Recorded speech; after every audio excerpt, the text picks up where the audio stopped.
Dr. Eric Kelly III and a host of phenomenal speakers from all around the globe for this 7-day virtual event that you don't want to miss. The mission of the Black Business Expo is to raise scholarship money from kids all the way from high school all the way from college. The Black Business Olympics is one of the largest Black business showcases in the world. It is an opportunity for businesses and companies to showcase their businesses globally. We are going to be giving away laptops up to $5,000 away to students.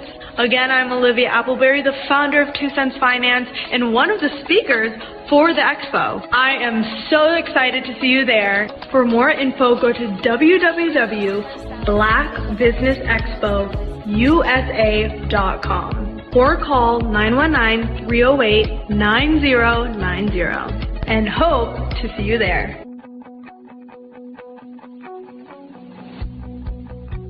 I am Black Business. From the moment I wake until the time I sleep. Yes, I am Black Business.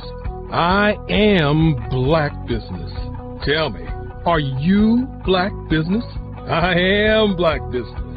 Do you support Black businesses? Listen, I support Black business because I am Black Business. Black Business Expo, one of the largest business showcases in the history of Black business in the world. The world! Sign up today at www.blackbusinessexpousa.com or call 919-308-9090. I am Black Business. I am 380-9090. And so I am Black Business. I am Black Business. From the moment I wake until the time I sleep, I am Black Business. I am Black Business. Are you Black Business? I am Black Business. Do you support Black businesses? I support Black business because I am Black business. Black Business Expo, one of the largest business showcases in the history of Black America in North Carolina.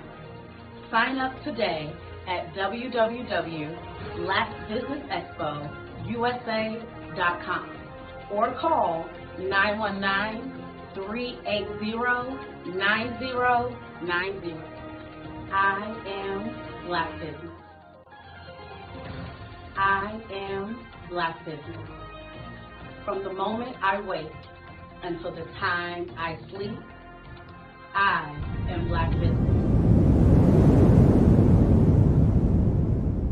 Over the past few years, we've seen the growth of existing and new initiatives focused on financial inclusion, building global networks, and reducing the wealth gap in response to the idea there's not enough seats at the table. Whether their outcomes are to increase the representation of Black executives on corporate boards, ensure an inclusive global economy, or to create new U.S. African commercial pathways, the strategies are often carried out by separate programs. The question is, should they be? With the continent of Africa being home to more than half of the world's fastest growing economies, the youngest workforce, over 400 companies generating more than $1 billion annually, 700 generating more than $500 million annually that are poised for growth, and being the destination of nearly $5 billion in venture capital in 2021. Diversifying U.S. and Africa commercial engagement by building bridges between African businesses and their U.S. diaspora should begin being seen as mutually beneficial. From helping to reduce Africa's enormous capital gap to catalyzing two-way trade opportunities, the COVID-19 global pandemic hopefully has taught us that global challenges and opportunities are more interconnected than we thought. During the pandemic, African companies like Unicorn Flutterwave, insurance provider Reliance Health, ride-hailing app Yasir, and 54Gene, the continent's first bank of DNA on people of African descent, proved that when African companies have access to networks, capital, and information, they grow big, grow fast, and create solutions that are valuable to the world. This is why Be Direct was created.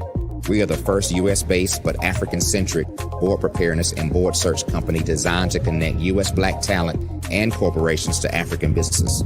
Unique and fundamental to BDirect's success is our process of helping board candidates adapt their experience and networks to an African context before they're connected to high-growth companies that are looking to locally and globally scale.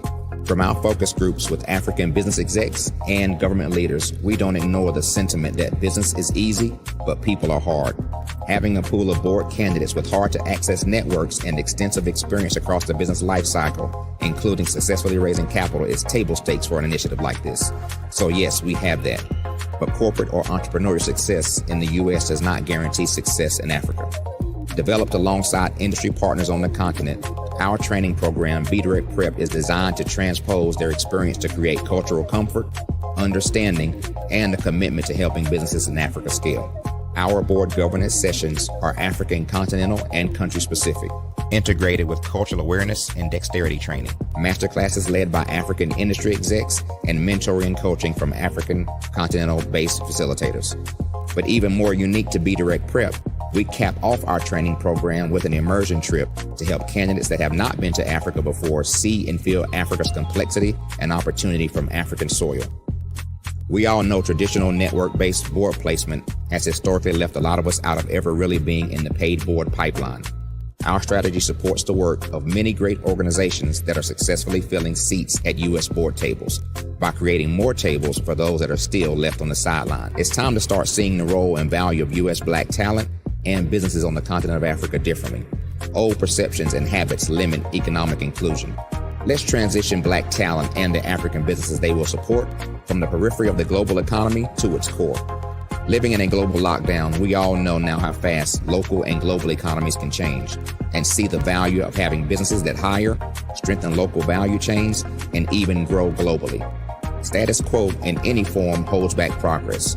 We must democratize U.S.-Africa commercial engagement by socially and economically connecting cultures that have long been disconnected. It's time for Africa's U.S. diaspora to redefine their global value by helping African businesses scale continentally and globally.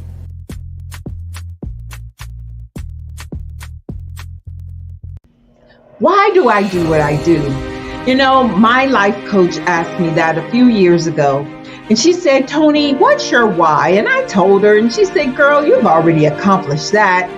Perhaps you need a new why. Hi, Tony Harris, Amy Hoydu with Say It Said Marketing, one of your students. And just wanted to say thank you, Tony Harris, for spending so much time with me and giving me that boost in my business that I so drastically needed.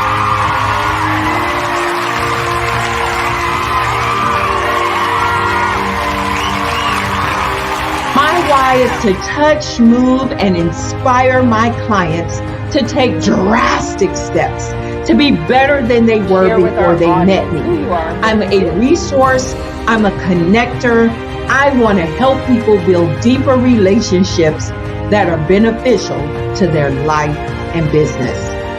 That's what I do best. So, first thing you got to do is show up. And speaking is a way to magnetically attract your ideal client to you. How many of you use social media that way? Absolutely, and this is how you look to the world. Drastic steps are the steps that are needed to be successful. And my business is drastic denotes a mindset. Getting out of your comfort zone. Doing something that you don't necessarily feel comfortable doing, want to do, but you know it's a necessary step to be successful in your business. I get the most satisfaction when I see my connections flourishing into relationships long after I am gone. Hi, my name is Jasmine Augustine with Media Jasmine, and I've joined several networking and referral groups in the area. And Network in Action Northeast Houston with Tony Harris Taylor is one of the best organizations that I've joined. I love that piece of what I do, and it is what fuels my fire.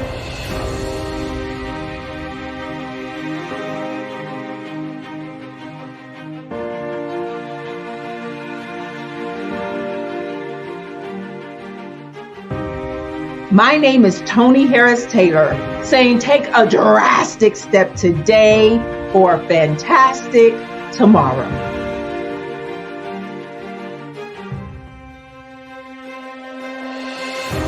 I was born in a little village on the island of Haiti. Many deadly diseases pounded me. It is as if they were on a mission to end my existence on this earth. I refused to give up. In 1983, I left Haiti and came to the United States of America. And I came with $5, 2 shirts. I didn't speak any English. I came to Atlanta. I got a job. I was a doorman. I was a doorman with a dream. What I used to come on stage.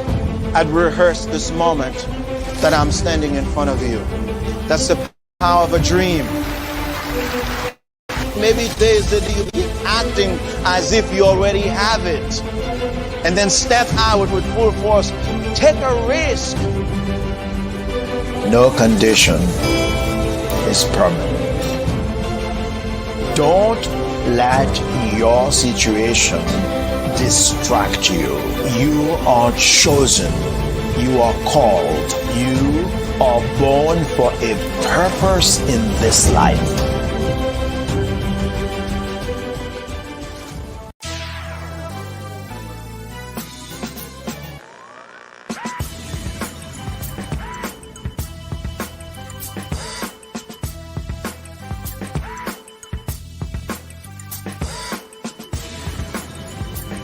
You are watching The View from Hampton U, exploring Hampton University's rich history, the past, present, and promising future.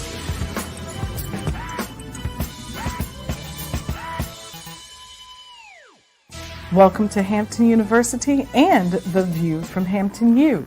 Today we're going to examine a movement that is said to be taking the nation by storm. The Genius is Common movement has emboldened young people throughout the nation, and that has also happened here at Hampton University. Let's take a look at what some of our students have to say about being a genius. Hi, my name is Gavin Harden, and my genius is to be able to give off positive vibes and spread a smile. Genius is common. My name is Brianna Lomax, and my genius is artistic expression through writing and showing compassion to everyone I meet. Genius is common. My name is Atia Strange, and my genius is the power of expression. Art is universal. I sing, I draw, I film, I photograph. Genius is common. My name is Maya Harris, and my genius consists of all the gifts that God has given to me. I am a giver, I am passionate about bringing ideas to life, and I have mastered the concept of finding the good in everything. Genius is common. My name is Diamond Sydney. My genius is acknowledging the beauty in my own mistakes while challenging others to do the same in order to cultivate and grow. Genius is common. My name is Almajid Edwards. A lot of people think genius is about being talented or being smart. It's not true. Genius is about influence. Whether it's an equation, whether you're reading or writing, research, harmonies, what have you, genius is about the opportunity, the moment of impact where you can influence another person and uplift them. My genius is poetry. Genius is common. Hampton University has a long-standing history of supporting geniuses and the movements that they create. For example, General Chapman Armstrong established this great institution in 1868. And did you know that Booker T. Washington was also an alum of Hampton University? I could go on and on about the geniuses who've come through these doors and have exited to go out into the world to make a great difference.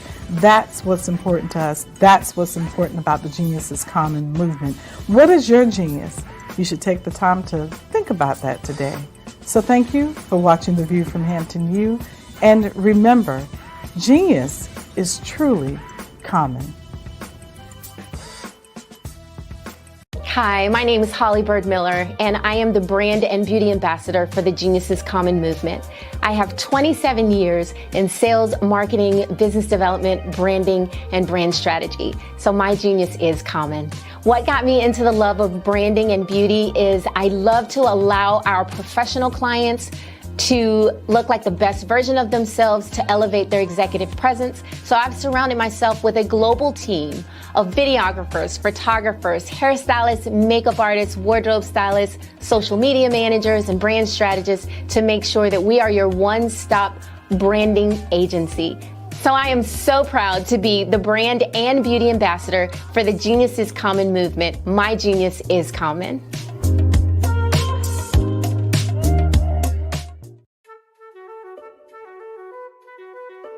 This is Dr. Arnold T. Petsworth. Yes, that's his given name. No, don't look into it. He's the owner of Petsworth Vet World, a veterinary clinic in Hopton, Connecticut. His patients include dog, cat, turtle, cat, turtle, frog, hamster, fish, Goldie, dog, and this alpaca. Due to doctor-patient confidentiality, we can't tell you their names. Business at Vet World was steady, and then quarantine hit. Neighbors on every lane, drive, and even a few cul-de-sacs brought new four-legged friends into their homes. Bunnies. Bunnies. you guys are so cute. Bunnies. You are so cute. Bunnies. You're so cute. Bunnies everywhere. A lifelong lover of Laporte, Dr. Petsworth welcomed these new patients with open arms. Hi, how you doing? How is she? Did you meet Jackie? Jackie, Barbara, Jackie? This is Betsy. The only problem? Okay. There were more appointments than he could manage. Yes, I'm gonna get to you. Give me a second. We're gonna get you in real soon. Don't worry, all right? And then...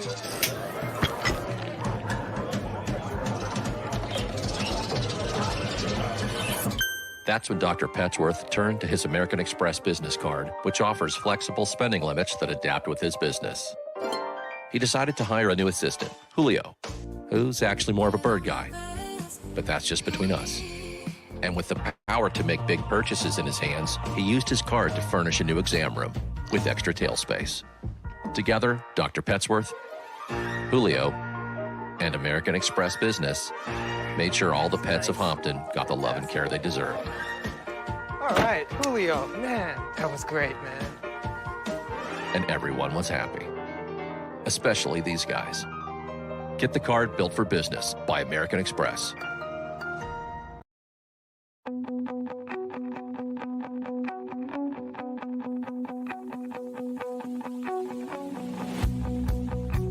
I am Black Business. From the moment I wake until the time I sleep. Yes, I am Black Business.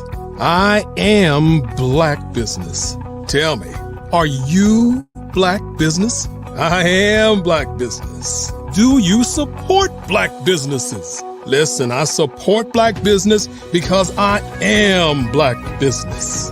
Black Business Expo, one of the largest business showcases in the history of Black business in the world. The world. Sign up today at www.blackbusinessexpousa.com or call 919-308-9090. I am Black Business.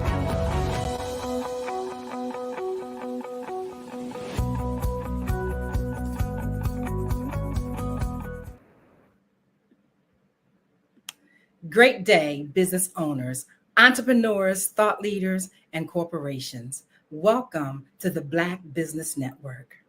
I am Eliza Carter, international speaker, author, spiritual advisor to women, and CEO of the Breathing Experience, LLC.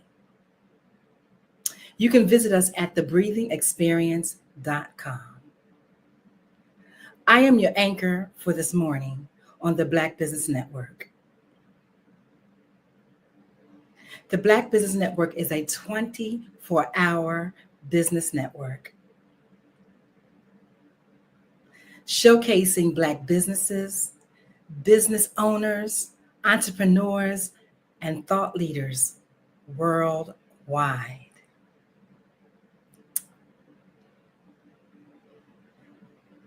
We have speakers from North Carolina, London, Singapore, and Japan, and cities all over the United States. Welcome this morning to the Black Business Network, which is a global community.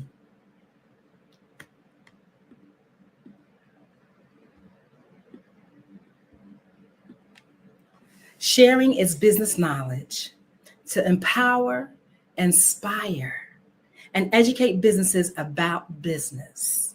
Welcome once again to the Black Business Network.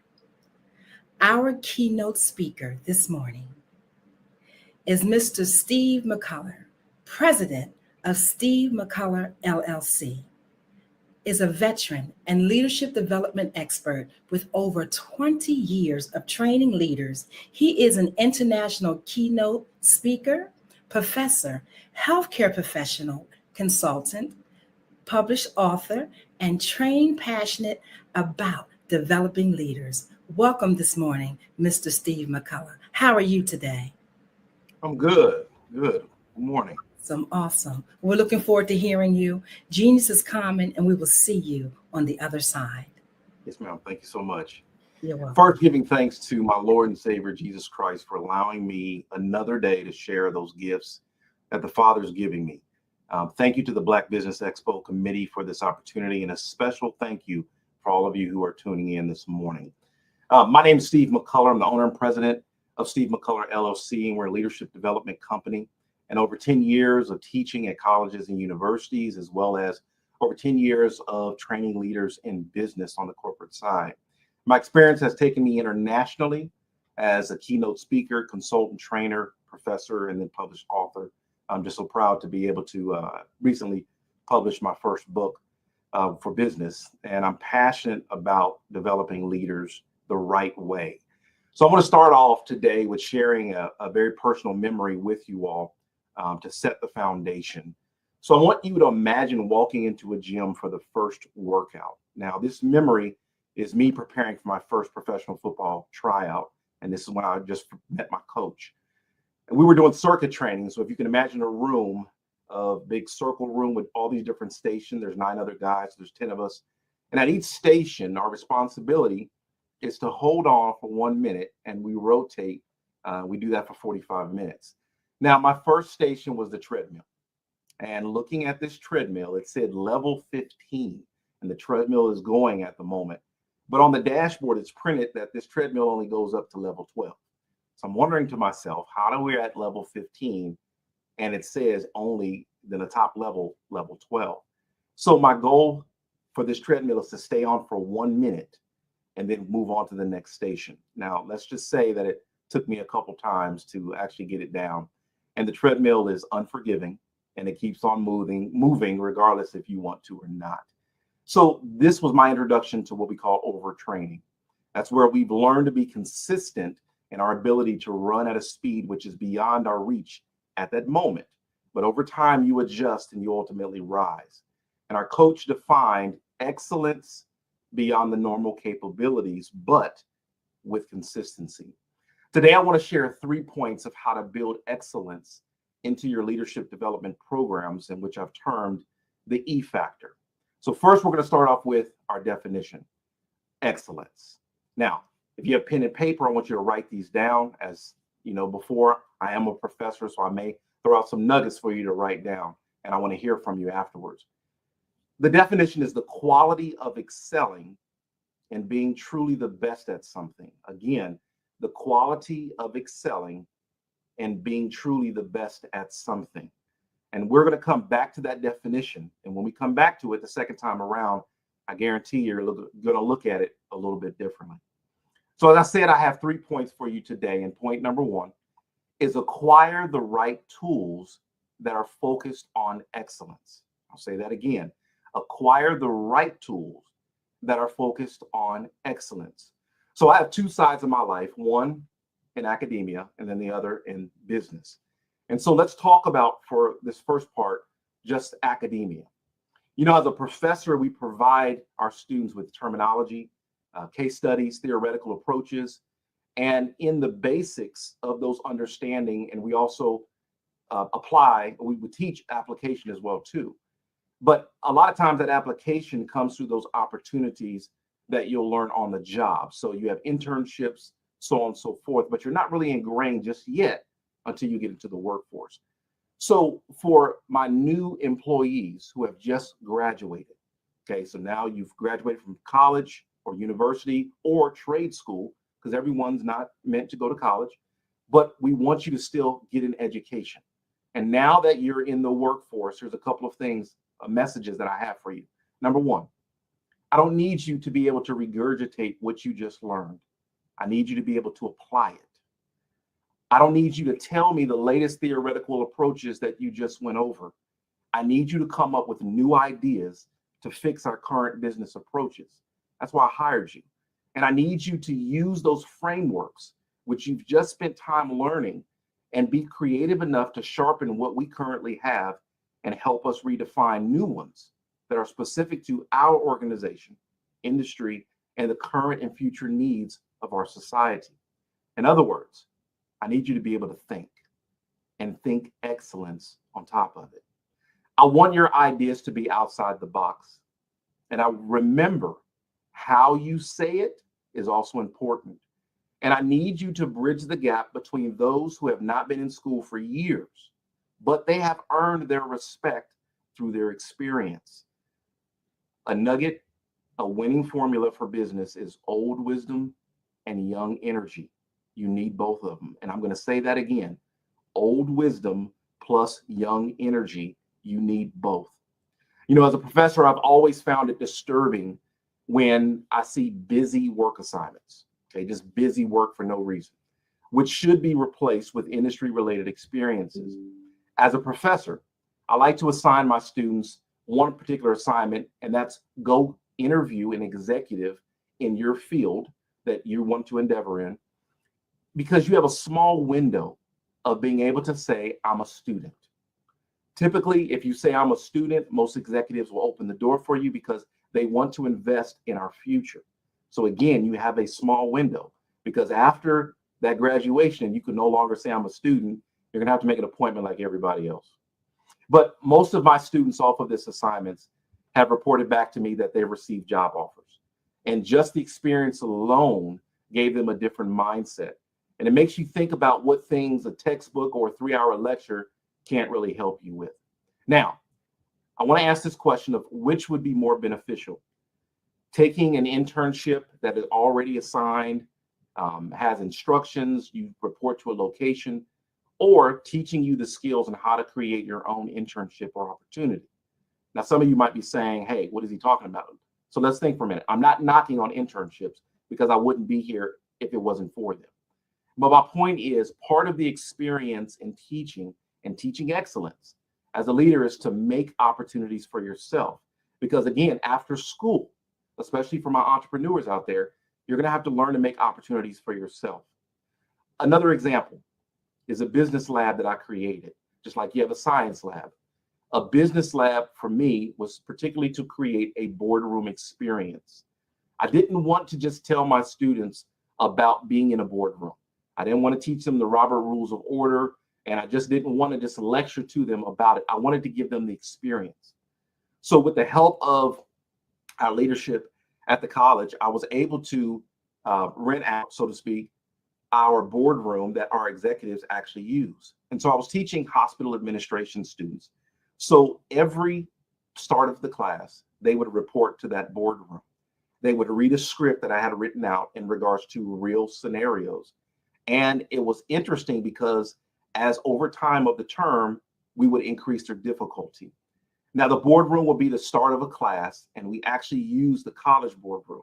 If you were late, the door was locked. So you had to learn timeliness. And again, we're training excellence. Advancing through the levels, we got to a point to where the CEO would be chosen amongst the group of students, and I would be the regional director at a classroom down the hallway. So this individual, and everybody rotated, but this individual would have to work with their team to come up with a solution to a problem, call me on my phone, my cell phone, and then from there wind up coming down the hallway by themselves to present their idea. Now, It's not taught in the textbook how you're going to feel, the nervousness, the disappointment because you didn't get all the information from your team because you're standing there by yourself. So again, we're changing. We have to move and teach excellence in different ways and incorporate into our leadership development. I'm still getting feedback from students 10 years after. So I'm so appreciative of that opportunity. Point number 2, define what the path to excellence looks like. You know, it's important that we align our business principles with training methods in order to develop our employees. Now we're talking about the business side. Simply take, here's an example of many, but simply take your position description, or what we call a PD, and ensure that training is aligned in the category of excellence. So let's say, for instance, in your performance reviews, you have 4 levels, okay? Just satisfactory, you have, all the way up to outstanding, I'll say it that way. I'm only going to talk to you about what's outstanding because from the very start, I'm going to set an expectation. That's almost like me talking to a student and describing to you what the C level is when there's an A level. We're going to have a conversation about what an A is. I'm not going to have a conversation about what a C is because I don't want you to think about that. We're going to work towards that A. Again, excellence. I don't want you just to come to work as an employee. I want you to come to make a difference. So the difference when we're looking between the academic world and also the business world, in academia, I'm looking for you to achieve that diploma, that certificate, and there's an expiration date on that of graduation. In business, I need you to perform all the time. There's an expectation or expiration also for your project, but I still need that dog in the fight. Let's go. Let's make it happen. Organizations set you up sometimes to fail by having weak training and development programs. So now listen, let's go through some statistics real quick. Recent studies reported that 83% of businesses agree that leadership development is important at every level. However, only 5% of businesses have implemented leadership at every level. So that means we're leaving some folks out. Additionally, 63% of our millennials said that their leadership skills were not being fully developed. Now, to fill that existing and growing need of leadership development and prepare our future leaders, the need for new and innovative ways to deliver effective training is most certainly needed. In academia and business, you find terms being thrown around, and a lot of times there's no focus or there's no drill down. So let's take for an example. Again, now I'm in professor mode. Organizational leadership. Now, we're going to take a look at one of many of the definitions for organizational leadership, and we're going to break it down. We're going to drill down on it. So the definition, a management approach through which leaders motivate teams to meet their organization's mission or strategic goals. I'll read that again. A management approach through which leaders motivate teams to meet their organization's mission or strategic goals. Now let's break that down. There's several components within that we're looking at. Number 1, management approach. 2, motivate teams. Then we have organization missions. And then finally, strategic goals. Now, let's drill down. Let's talk about development strategies with each of those. To do that, I want to use a sentence or question that says, have you been trained how to? Okay, so follow along with me. First part again, management approach. Have you been trained how to identify a management approach that's needed for your current staff? You know, a lot of times I see new leaders come in and they keep doing the same thing that the leader before them did. You're not that leader before. So there's some things that you may need to tweak. You may be an extrovert where the previous leader was an introvert and they didn't like having a lot of face-to-face meetings with your staff. So you need to change that because it fits your personality. Plus, that's what your team needs because you've talked to your team. The next part, motivate teams. So let's go back to our question. Have you been trained to, or how to, identify what motivational strategies work for your team? Okay, again, we're developing our leaders by making sure they're able to drill down on these definitions. So motivation is not always about money. Sometimes it's safe environment, flex schedules, daycare benefits. And then you have to determine what is motivation for your team. We have organizational mission. This is one that I always find most ironic, because when I ask folks, especially leaders in organizations, what is the mission of your organization? Sometimes they don't know. So do you know your organization? Do you know the mission statement? Yeah, you'll be able to find it on the internet site or in some documents for your organization, but do you actually know it? And does it mean something to you? And then finally, our strategic goals. And this is a message for our entrepreneurs. You definitely need to know your market, and you definitely need to know your competitors. So how do we build excellence and focus that development? Dr. Martin Luther King said, if you can't fly, then run. If you can't run, then walk. If you can't walk, then crawl. But whatever you do, you have to keep moving forward. And we're talking about training and leadership development. So I need you to start where you need to start. That may seem odd to hear, but if your leadership development is pretty good right now, iron sharpens iron, so you can sharpen it. If there's not one existing, we have to start at the stage of actually developing one. So you can only start where you're at. Academically, do you even understand the structure of academics? I talk to a lot of students before they graduate, and I like to ask that question: do you know the difference between a 100 level class and a 300 level class? And the answer, I'm not looking for one's harder than the other. No. Do you understand the difference? Because I need you to understand academia in itself, because you're getting a degree or certificate because you just came through that system. On the business side, if a visitor got lost and you could not find the location where they needed to go inside your building, my question to you is, who's training you as a leader? That's a bad look on an organization. So again, when I'm training leaders, I need to walk you to every nook and cranny within your organization so you understand in case someone shows up. Let's talk further about some more tools about building your leadership and development programs within your organizations. The first one, do your leaders understand your financial statements? That's your financial report cards. Not saying that they have to work with them every day, but can they identify them and understand what the purpose of them are? Organizational charts. Do they understand the workflow within the organization and how the work within your service or your department affects another? All employee surveys, that gives you an internal evaluation. Your customer satisfaction scores, that gives you an external evaluation. Have you sat down and talked with HR and your equal employment opportunity offices to figure out what your legal and your behavioral evaluations are for your organization? Because that's going to direct the kind of training that we're going to do.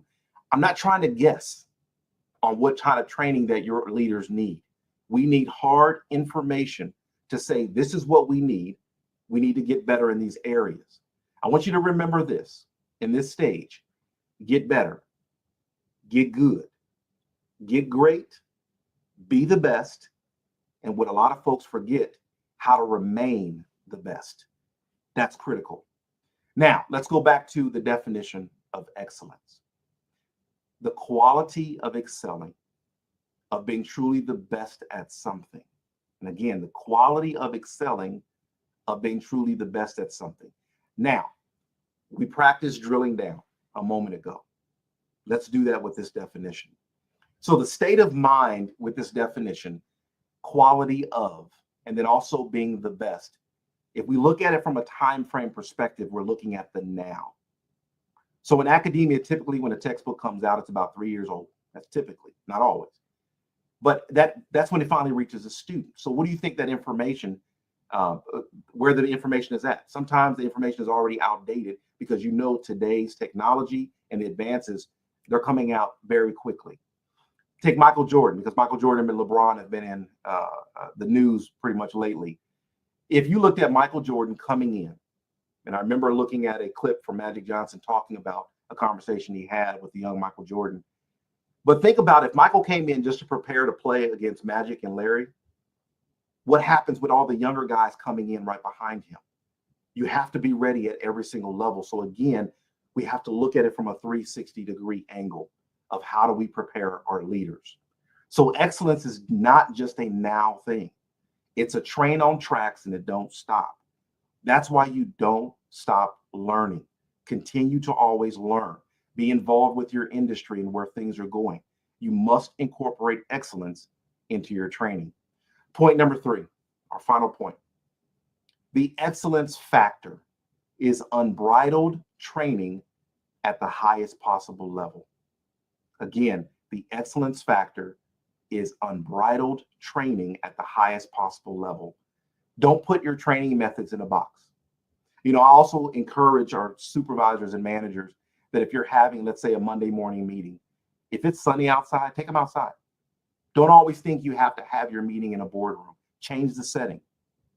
It helps your employees acclimate to the daily task that's going on. Mix it up. Practice how you play. And please remember, notice I said proper. Practice provides you with perfect performance. I'll read that again. Proper practice provides you with perfect performance, because you can practice improperly and wonder why you're not getting the results you want. Properly training and preparing your leaders is something that's very dear to my heart. I've been blessed to be exposed to several different leadership development platforms in my life. Number one, starting at home. My parents did a phenomenal job of raising us and preparing us for leadership. In sports, the leadership opportunities that I've had on and off the field, and the level of excellence, and those who I've been around who've mentored me, and even my teammates who just, hey man, no, it's not the way, or pushing me to go a different direction, and helping me to achieve and really think about things. In academia, I'm a member of Kappa Alpha Psi Fraternity Incorporated, and I appreciate my brothers and our older brothers who have been there to mentor and to shape and mold our paths. I'm a Ronald E. McNair Scholar, and I appreciate that program and what it's done for my academic career and even after academia. The honors programs that I've been a part of, and several advanced degrees that I've been able to obtain. Being in the military, I was a Navy hospital corpsman. I had an awesome time training with my Marines, and that in itself, the leadership development within that system, the military system, was an eye-awakening experience, but one of the best I've ever had. The executive level positions, and also currently working with the Department of Veteran Affairs as well too. And I appreciate our veterans and for the service as our family members as well. So being trained in excellence on many different levels, one thing that I've learned throughout all of them is be coachable, be very coachable, learn to listen, learn to observe, learn how to disagree, but do it respectfully, because you're not always going to agree. Learning to work on teams is essential. And again, we're talking about leadership development because you have to develop to be able to do that. Some folks have grown up where they don't like working on teams, and now for your job and your career, you have to work with teams. So you have to develop over time. And in our programs, our leadership development programs, we should have a part to be able to do that.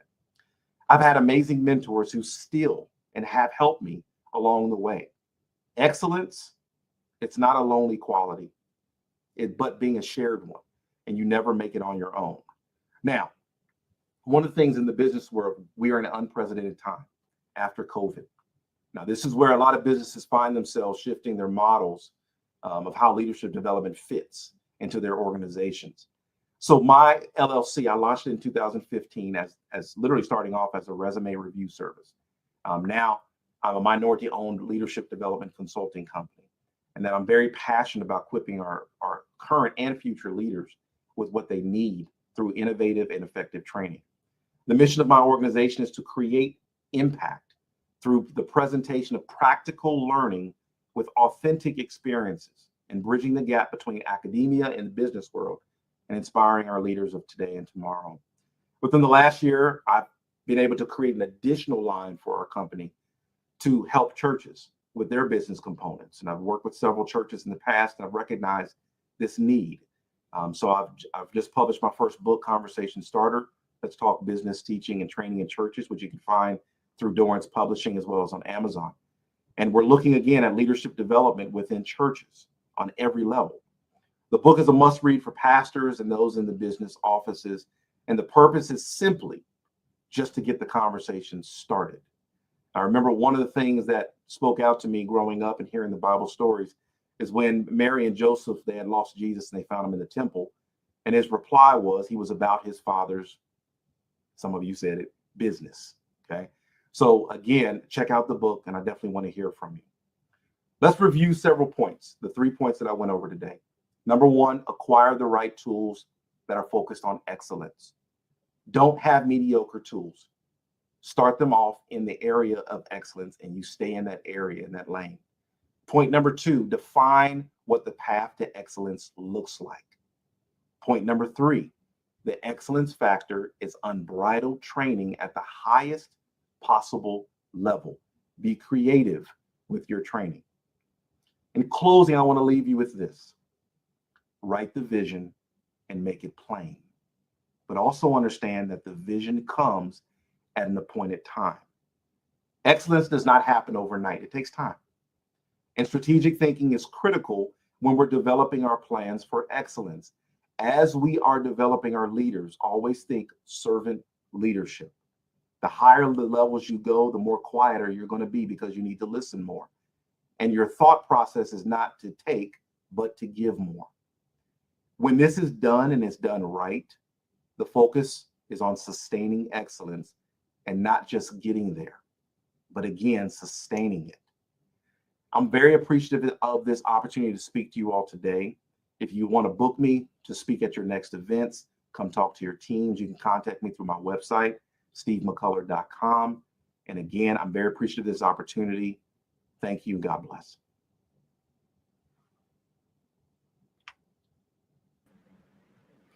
Wow, Mr. McCullough, that was excellent. I tell you, I think a lot of times we don't really think about the good, the better, the best, and becoming the best, but sustaining that level, you know what I mean, of excellence. So I thank you today for the information that you shared, and I really hope that people take it to the next level and contact you. Can you give us your website again? Yes, ma'am. It is Steve McCullough. As you see my name on the screen, no spaces.com, and it'll pull up all the information on there. That is awesome. So let me think about what are some of the age groups that you work with specifically? So I work with age groups all across the whole spectrum, starting with, because I'm a professor, so starting with the even K through 12, working with some of them in the special building programs. Like I said, I was a McNair scholar, and so a lot of those programs I'm been blessed to be a part of.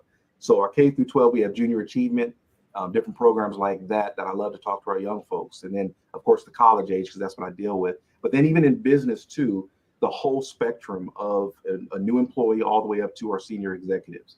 And that's part of what I do on a daily basis. And that's fantastic, because we know the younger we can get to impact the minds of the youth, the more they have an opportunity to scale up and really understand the levels of business they want to be in and how to show up as that, not just their authentic self, but their sincere self. Exactly. You know? Exactly. So that is powerful. So let me ask you, this is a common question I think comes about a lot. And I was thinking about it for a moment, is what would you tell yourself at the age of 8, knowing what you know now? What would you tell yourself about excellence, about being the best? Man, that's a great question. So at the age of 8, I had a phenomenal childhood. I'll say it that way. What I will say is something ironic. I will say that don't take it for granted, because one of the things that I've had to really come to grips with in my life is that I've been blessed. When you come from the home that I've come from, and I'm trying not to tear up, but it's wow. My family is excuse me, my family is everything to me. And coming from a home of so much love, I thought that everybody came from that. And so I had to learn over time that what I came from was such a blessing that it helped me to start to work with folks who didn't come from that kind of home, and to say, don't take it for granted. Because again, when you grow up in it, you think, hey, this is a common thing, but it's not common, to grow up in the much love that we grew up in. So again, I'm very appreciative of it. But again, I had to learn how to communicate with folks who didn't grow up in that and not put that expectation on them. That is so powerful, because I can think about the first time I had an opportunity to deliver my first sermon. And something that I said in it was that I grew up thinking that my parents were perfect.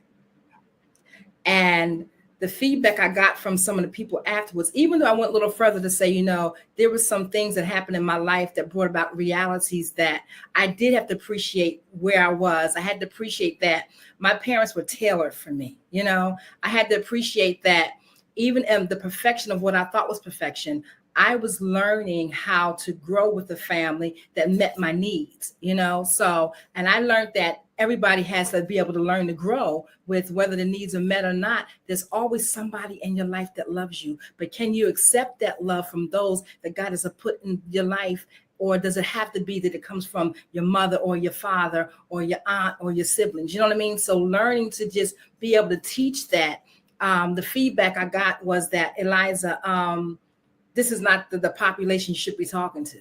So it took me through like a tailspin for a moment because I did not understand, as you said, that everybody grew up with the kind of support and love and understanding that my parents had, readily available for me. So that was a learning curve for me that I really had to go back and examine how I approach people with a different level of care and compassion, and not looking like I thought I was so high, because I did not think that, but that was how I appeared to be to that group of people. And my feelings were hurt because I'm trying to deliver my message. I can relate. I'm trying to share where I've been and where I'm going. I can relate. So I appreciate that highly, what you just said, because, we're living in the times where it's normal now to be a single parent. Back then, it was normal to have two parents. And there are still a lot of children who are blessed to have both parents and still to have one parent who can actually help to grow them, So I'm thinking about going forward. I know we'll have a chance to talk again. Is there something that you would want to leave as a quote or something that you could share before we go off to the next level? Yeah, the biggest thing that I can leave is that keep God at the center. And the reason why I say that is because the higher levels, the more devils that you're going to face. And when you're dealing with business, do not change your morals. Keep that word close to your heart. That way throughout the changes, because at the end of the day, we're going to stand before God. So I don't care how successful you are in your life, you can't take none of it with you.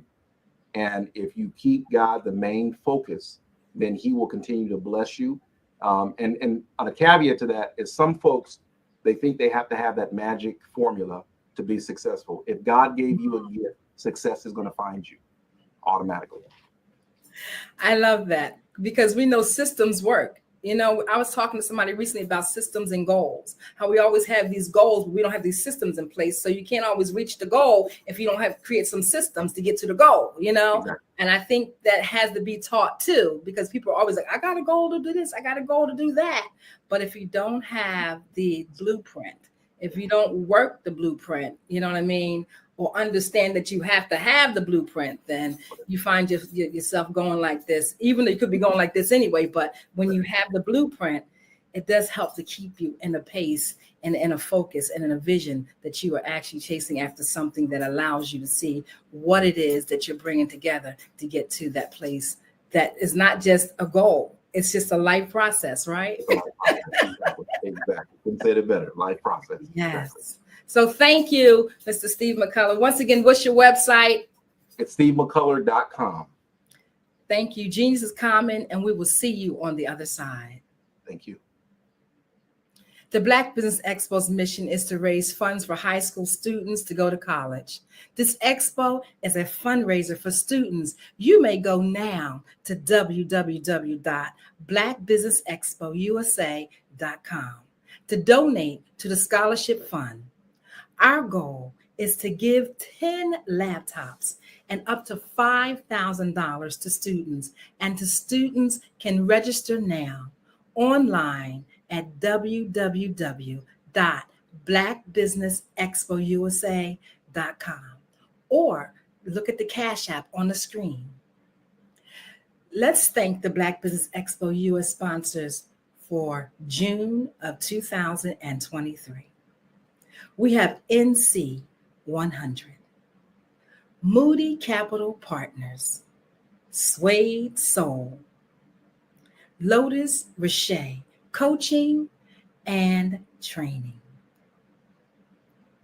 Carolina, Virginia Minority Supplier Development Council, The Breathing Experience LLC, Step Management, Barbara H. Smith, LLC, Margie McLean Foundation, Inc., Milan Shane Global, Levelist Business Strategies, Genius is Common Movement, Earth Essentials, Quality Coaching Consulting, Creative Force Studios, Lee Entertainment, and Artistic App Design, Kelly Service Agency, and the Black Business Expo USA. Genius is common, and I will see you on the other side. Did you know women represent just 3% of Fortune 500 CEOs and less than 15% of corporate executives at top companies worldwide?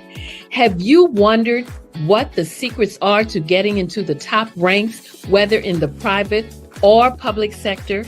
Do you want to figure out how to stop being held back in your career or passed over for promotion? Then you're in the right place. Hi, I'm Dr. Madeline Ann Lewis, President and CEO of the Executive Women's Success Institute. I have decades of experience in the military, the federal government, and corporate America, and my mission is to help women succeed and tap into their full potential. I want to reach 1 million plus women around the world to become the leaders they are meant to be.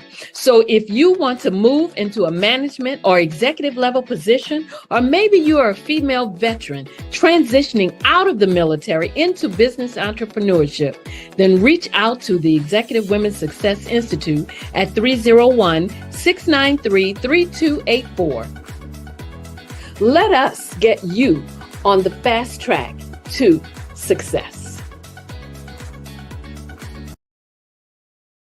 When you feel like you're about to hate yourself, love someone. And when you feel like you're about to hate someone, love yourself. And when you feel like it's the end of the world, breathe and remember that you have to go inhale in order to exhale deep.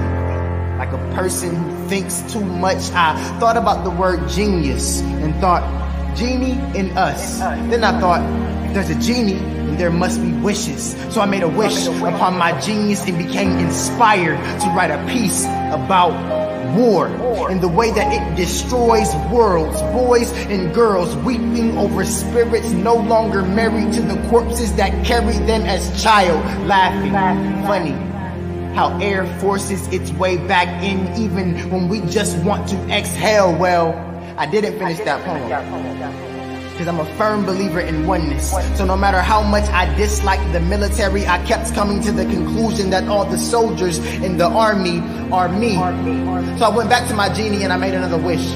I wished for words that would uplift.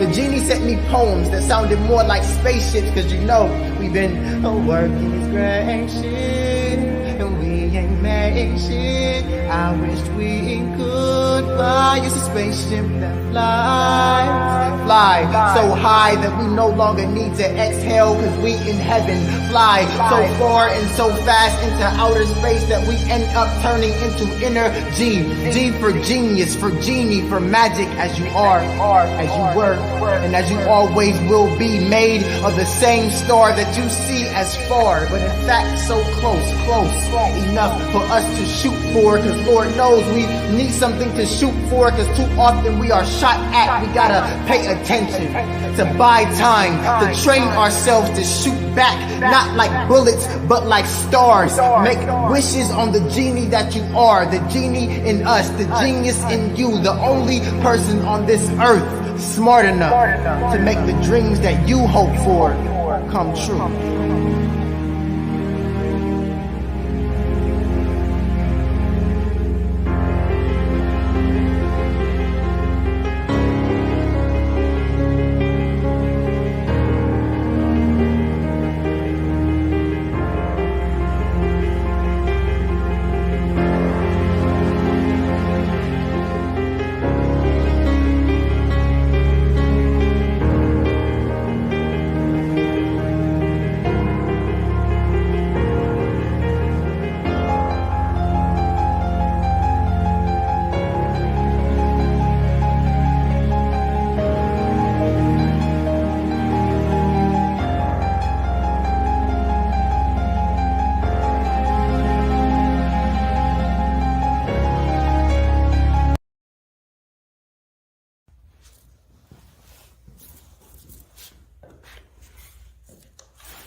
How you doing? I'm Rodney Allen Rippey. Yeah, the child.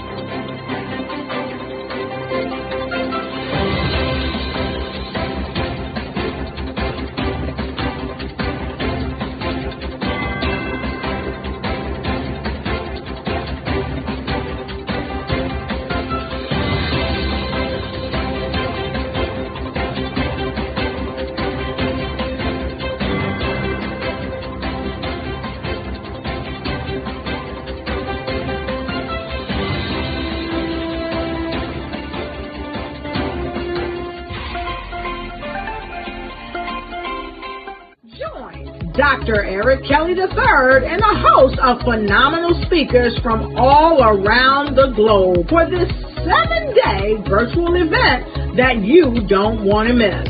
The mission of the Black Business Expo is to raise scholarship money from kids all the way from high school all the way from college. The Black Business Olympics is one of the largest Black business showcases in the world. It is an opportunity for businesses and companies to showcase their businesses globally. We are going to be giving away laptops up to students. Again, I'm Olivia Appleberry, the founder of 2 Cents Finance and one of the speakers for the expo. I am so excited to see you there. For more info, go to www.blackbusinessexpousa.com or call 919-308-9090 and hope to see you there. I am Black Business. From the moment I wake until the time I sleep. Yes, I am Black Business. I am Black Business. Tell me, are you Black Business? I am Black Business. Do you support Black businesses? Listen, I support Black business because I am Black Business. Black Business Expo, one of the largest business showcases in the history of Black business in the world. The world. Sign up today at www.blackbusinessexpousa.com or call 919-308-9090. I am Black Business. I am Black Business. From the moment I wake until the time I sleep, I am Black Business. I am Black Business. Are you Black Business? I am Black Business. Do you support Black businesses? I support Black business because I am Black Business. Black Business Expo, one of the largest business showcases in the history of Black America in North Carolina. Sign up today at www.blackbusinessexpousa.com or call 919-380-9090. I am Black Business. I am Black Business. From the moment I wake until the time I sleep, I am Black Business. I am Black Business. Are you Black Business? I am Black Business. Do you support Black businesses? I support Black business because I am Black Business. Black Business Expo, one of the largest business showcases in the history of Black America in North Carolina. Sign up today at www.blackbusinessexpousa.com or call 919-380-9090. I am Black Business. I am Black Business. From the moment I wake until the time I sleep, I am Black Business.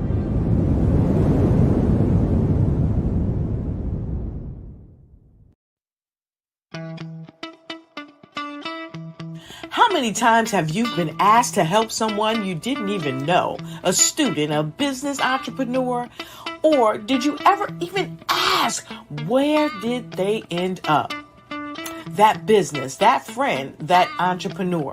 Well, just maybe they ended up in a gang, bankrupt, homeless, or worse, dead. Maybe they turned to crime, drugs, and alcohol. Did you ever wonder? Did you destroy their dream, or was your life always so easy? At the Black Business Olympics, we started a movement to help students complete. Give them hope and foster success. Help them to leave their dreams of providing laptops, computers, and up to $5,000 in scholarship funds. Today, we ask you to help a student, a business owner, or an entrepreneur to realize their dream by sponsoring them, supporting them, and buying from them. Consider this. With $1.6 trillion in our Black community, we only ask for a small donation for our students, our businesses, and our entrepreneurs. And you can change a life today. So I ask you, what are you going to do? Sit on the sidelines and watch our students in high school be losers, miss out on their dream from lack of resources? Or are you going to donate to the movement and change their future and yours as well? Give us a call today at 919-308-9090. Change their life by investing with action to the Black Business Olympic Fund. The Black Business Olympics, one of the largest business showcases of Black business in the history of the world.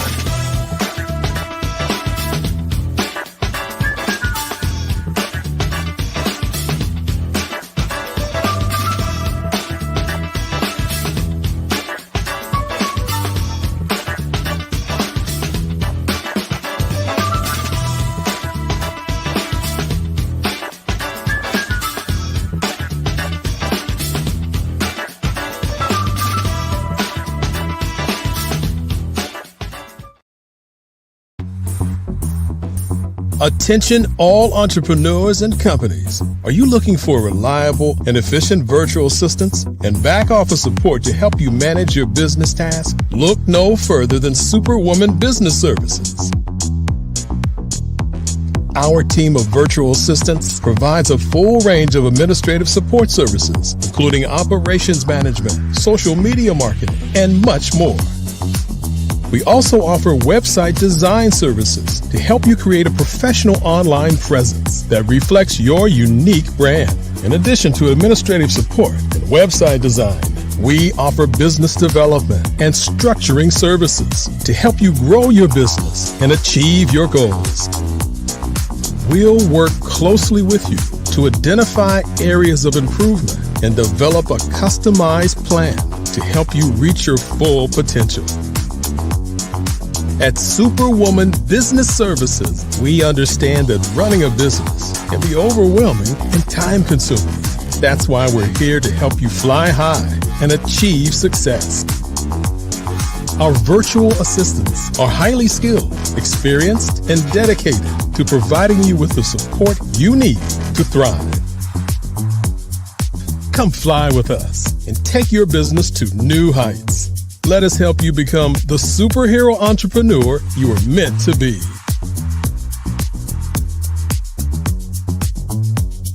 Contact Superwoman Business Services today to learn more about our back office support services.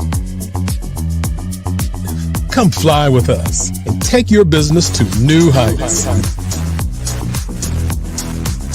phenomenal Tanya T. Wise, who is here from the great state of Maryland.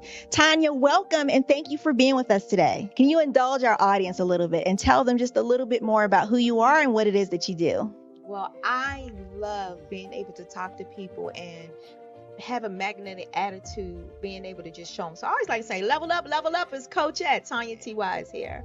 So can you tell our audience, just give them a teaser about what your presentation will be about?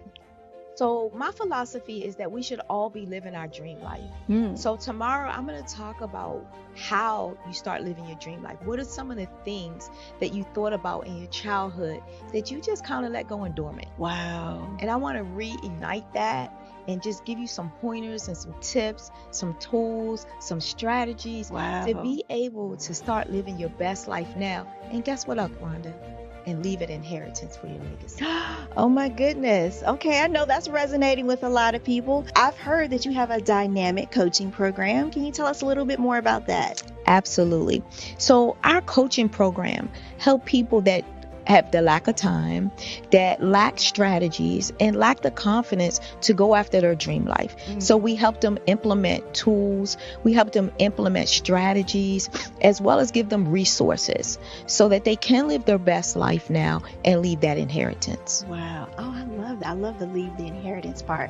Listen, you are dropping some major nuggets, and I know a lot of what you're saying is resonating with a lot of people, but I think we're all curious. How did you even make this transition into the speaking and coaching arena? What's the story behind this? So I started out in finance, and I realized that a lot of people don't necessarily go after their dream life because of the lack of finances or the education behind finances.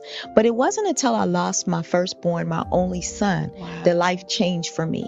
And where I was going after it all, living the corporate life, hit my 6-figure income and living in my dream house with my dream man, driving my dream car. I nearly lost it all when I lost my son. And so I realized it only takes one financial catastrophe that can change your entire life.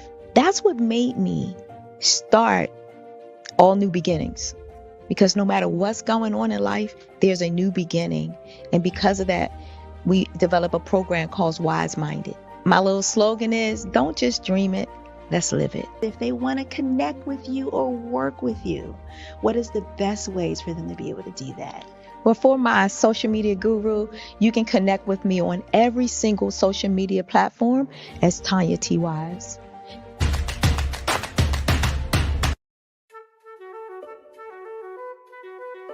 This is Dr. Arnold T. Petsworth. Yes, that's his given name. No, don't look into it. He's the owner of Petsworth Vet World, a veterinary clinic in Hopton, Connecticut.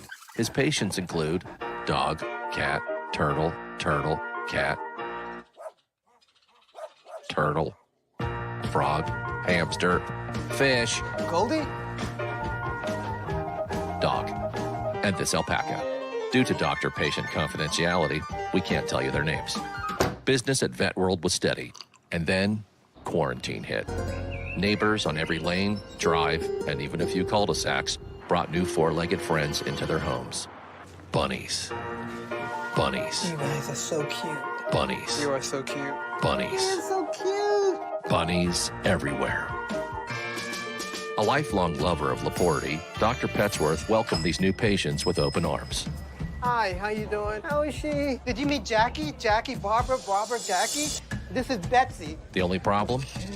There were more appointments than he could manage. Yes, I'm gonna get to you. Give me a second. We're gonna get you in real soon. Don't worry, all right? And then...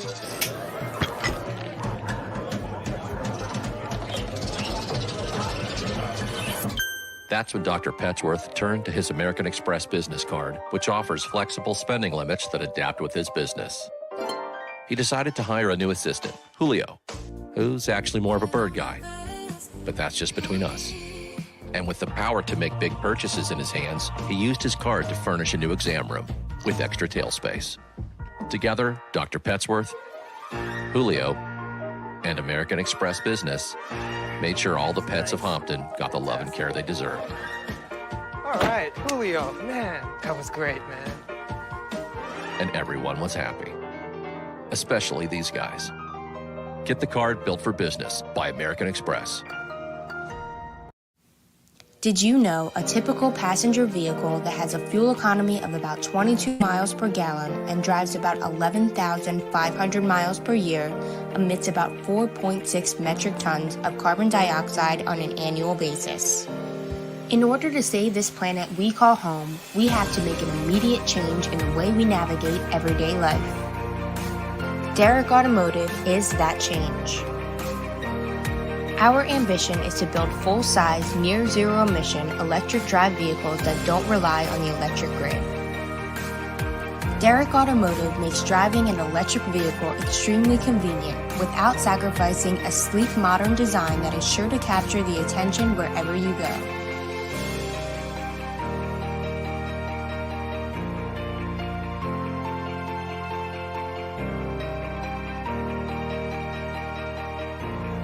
Make the choice to take part in a movement to help preserve our planet today. Choose Derrick Automotive. Visit us on the web today to learn more. What if you could build your own city? A place where every child can find nurturing people to help them achieve their full potential. A place where every adult can access job training support. Where health education is abundant. Where social justice ruled the land. A place without limitations. Welcome. You have arrived at STEM City USA. It is what every city should be. A safe and trusted community where you find people and resources to help you become everything you are and beyond. STEM City is unlike anything you have ever experienced. It is a digital twin of the world around you, only better. STEM City is about energy and soul renewal. It is more than a digital world. You can almost feel the power of live cultural events, music, and theater. STEM City promises a better future for children with caring mentors and hands-on activities with dedicated tutors to support our youth. STEM City is your passport to a healthy lifestyle with weekly events addressing our community's many issues. STEM City is your financial well-being with helpful information on wealth management, career advancement, job training, and so much more. STEM City is the community you deserve. It is the city where your dreams can come true. STEM City USA, a place in the sky that is accessible to all who reach for the stars.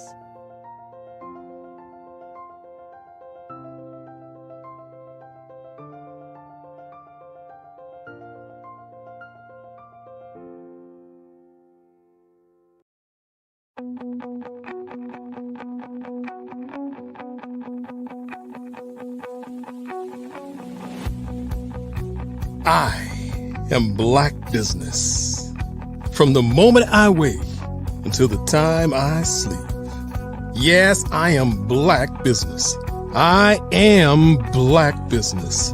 Tell me, are you Black Business? I am Black Business. Do you support Black businesses? Listen, I support Black business because I am Black Business. Black.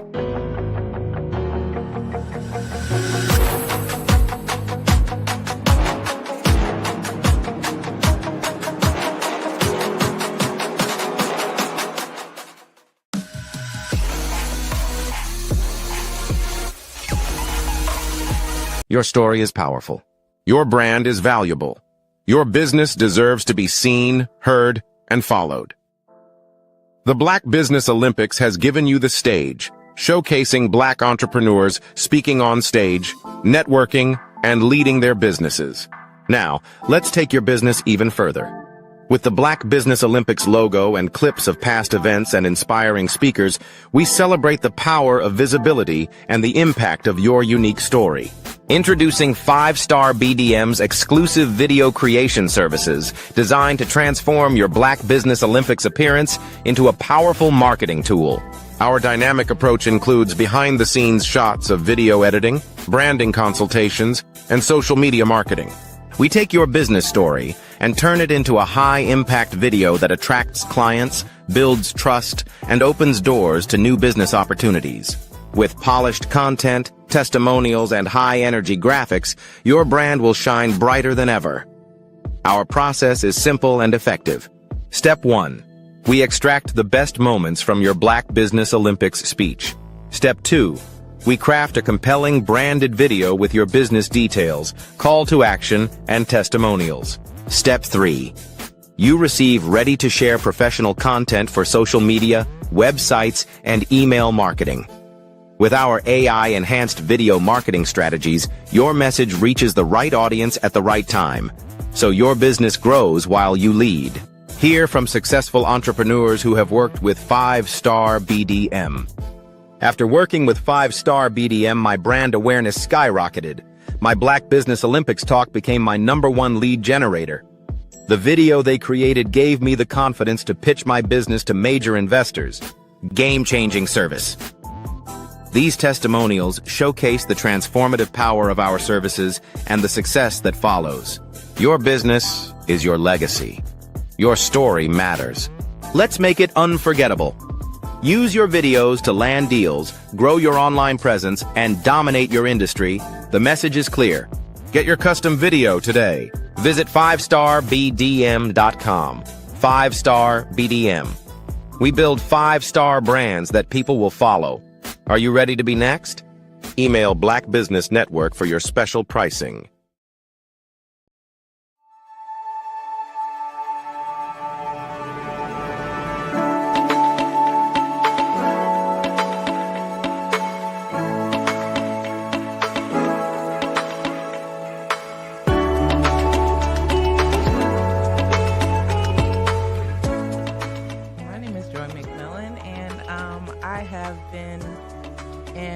Infection control and nursing for over 30 years. It is truly my passion. I love being able to see people who are in need go into a facility and get quality care, have quality outcomes, and don't leave with anything they didn't come in with.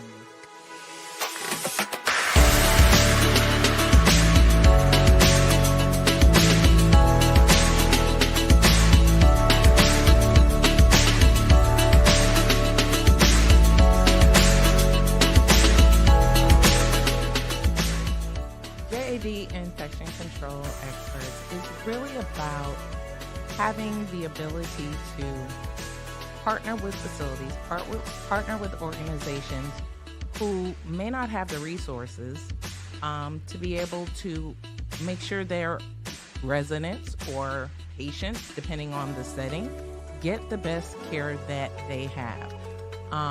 What we're finding a lot of times is a lot of people are wearing many different hats. And staffing is hard right now. And COVID did a whopper on all of healthcare, and everyone is hurting.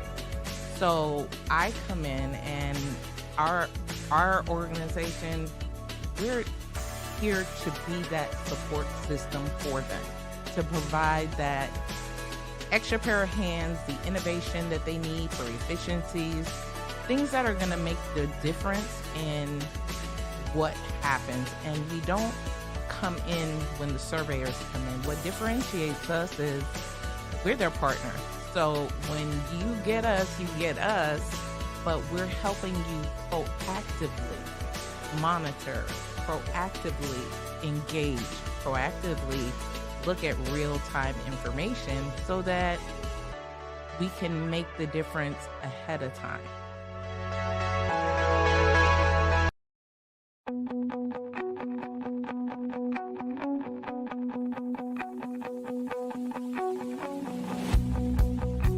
I am Black Business. From the moment I wake until the time I sleep. Yes, I am Black Business. I am Black Business. Tell me, are you Black Business? I am Black Business. Do you support Black businesses? Listen, I support Black business because I am Black Business.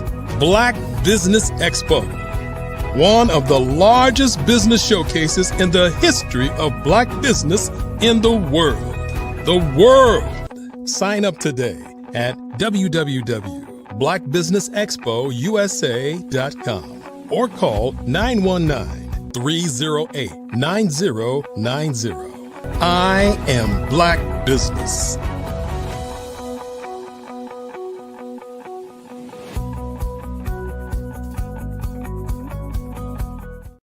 Good morning, good morning, good morning.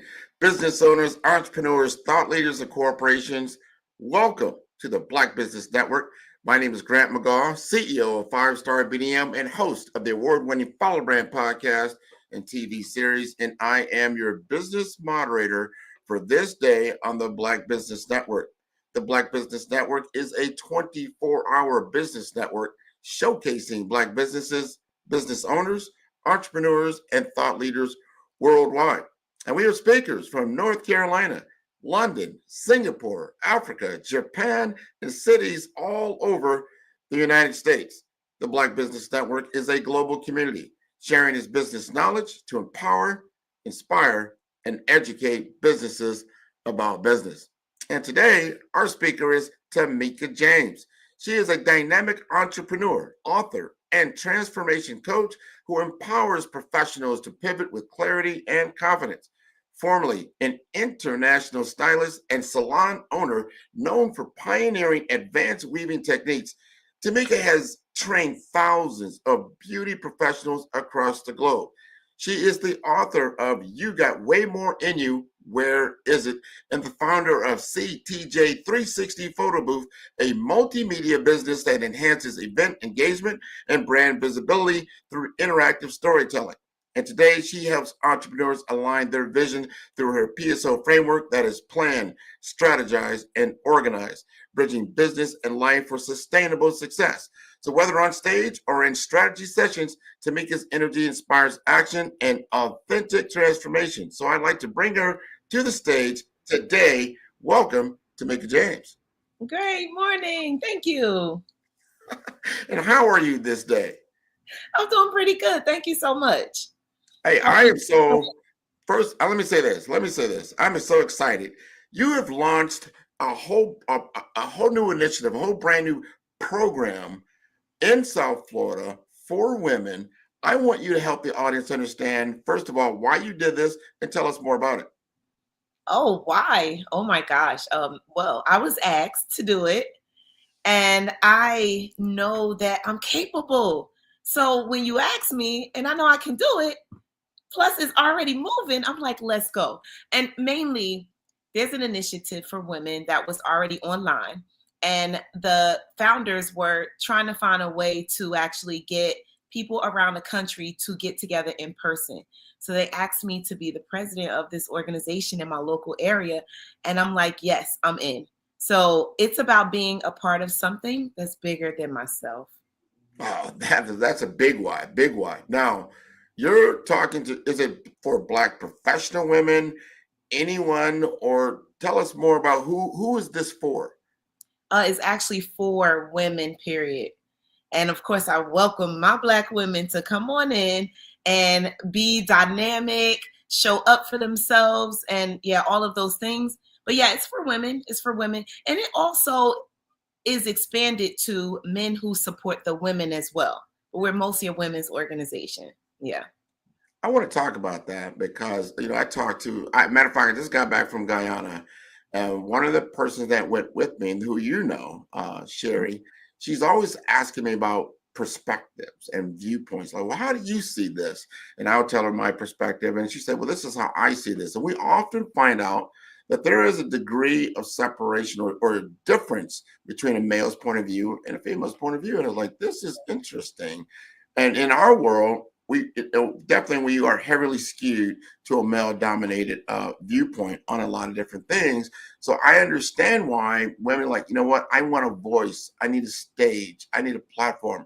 I want to be my full self and with other people that we can have discussions around life issues that will be well received. Now, with that said, do you feel what I just said is accurate for your organization, or would you like to add to that? Yeah, I mean, Grant, that was definitely very accurate. And women are women have always been trying to find a space to be seen and to be heard and to not be like suppressed. So that's more or less what it has always been about for women. We know we're dynamic. We just want others to, to recognize us and say, hey, you're doing a great job. Well, yeah. So. Well, I agree with you, and I see you doing so many different things.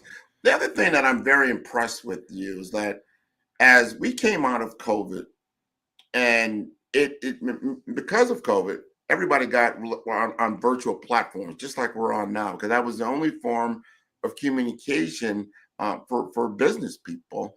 And you really took that to another level. You educated yourself and you trained yourself on so many different ways to create content. I remember you invited me, this was about a year or so ago. I was like, Grant, come on down to the content engine. It's going to be down here in Miami. We're going to show everybody how to create content, not be afraid of this new media, because this is the way to get what we call top of funnel, to get people aware of what you do, why you do it, and then they can engage with you on that aspect. I had so much fun.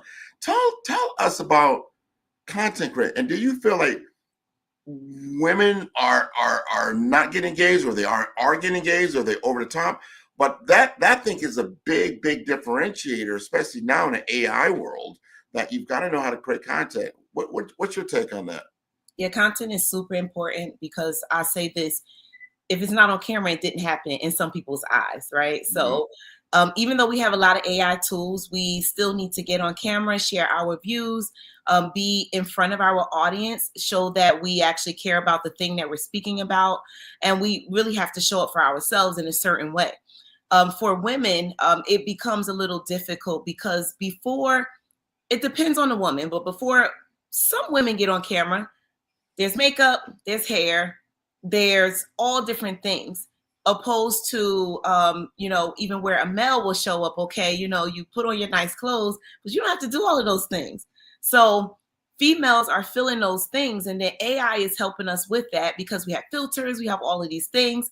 So that's what women need to know, that we have all of these things that can assist us.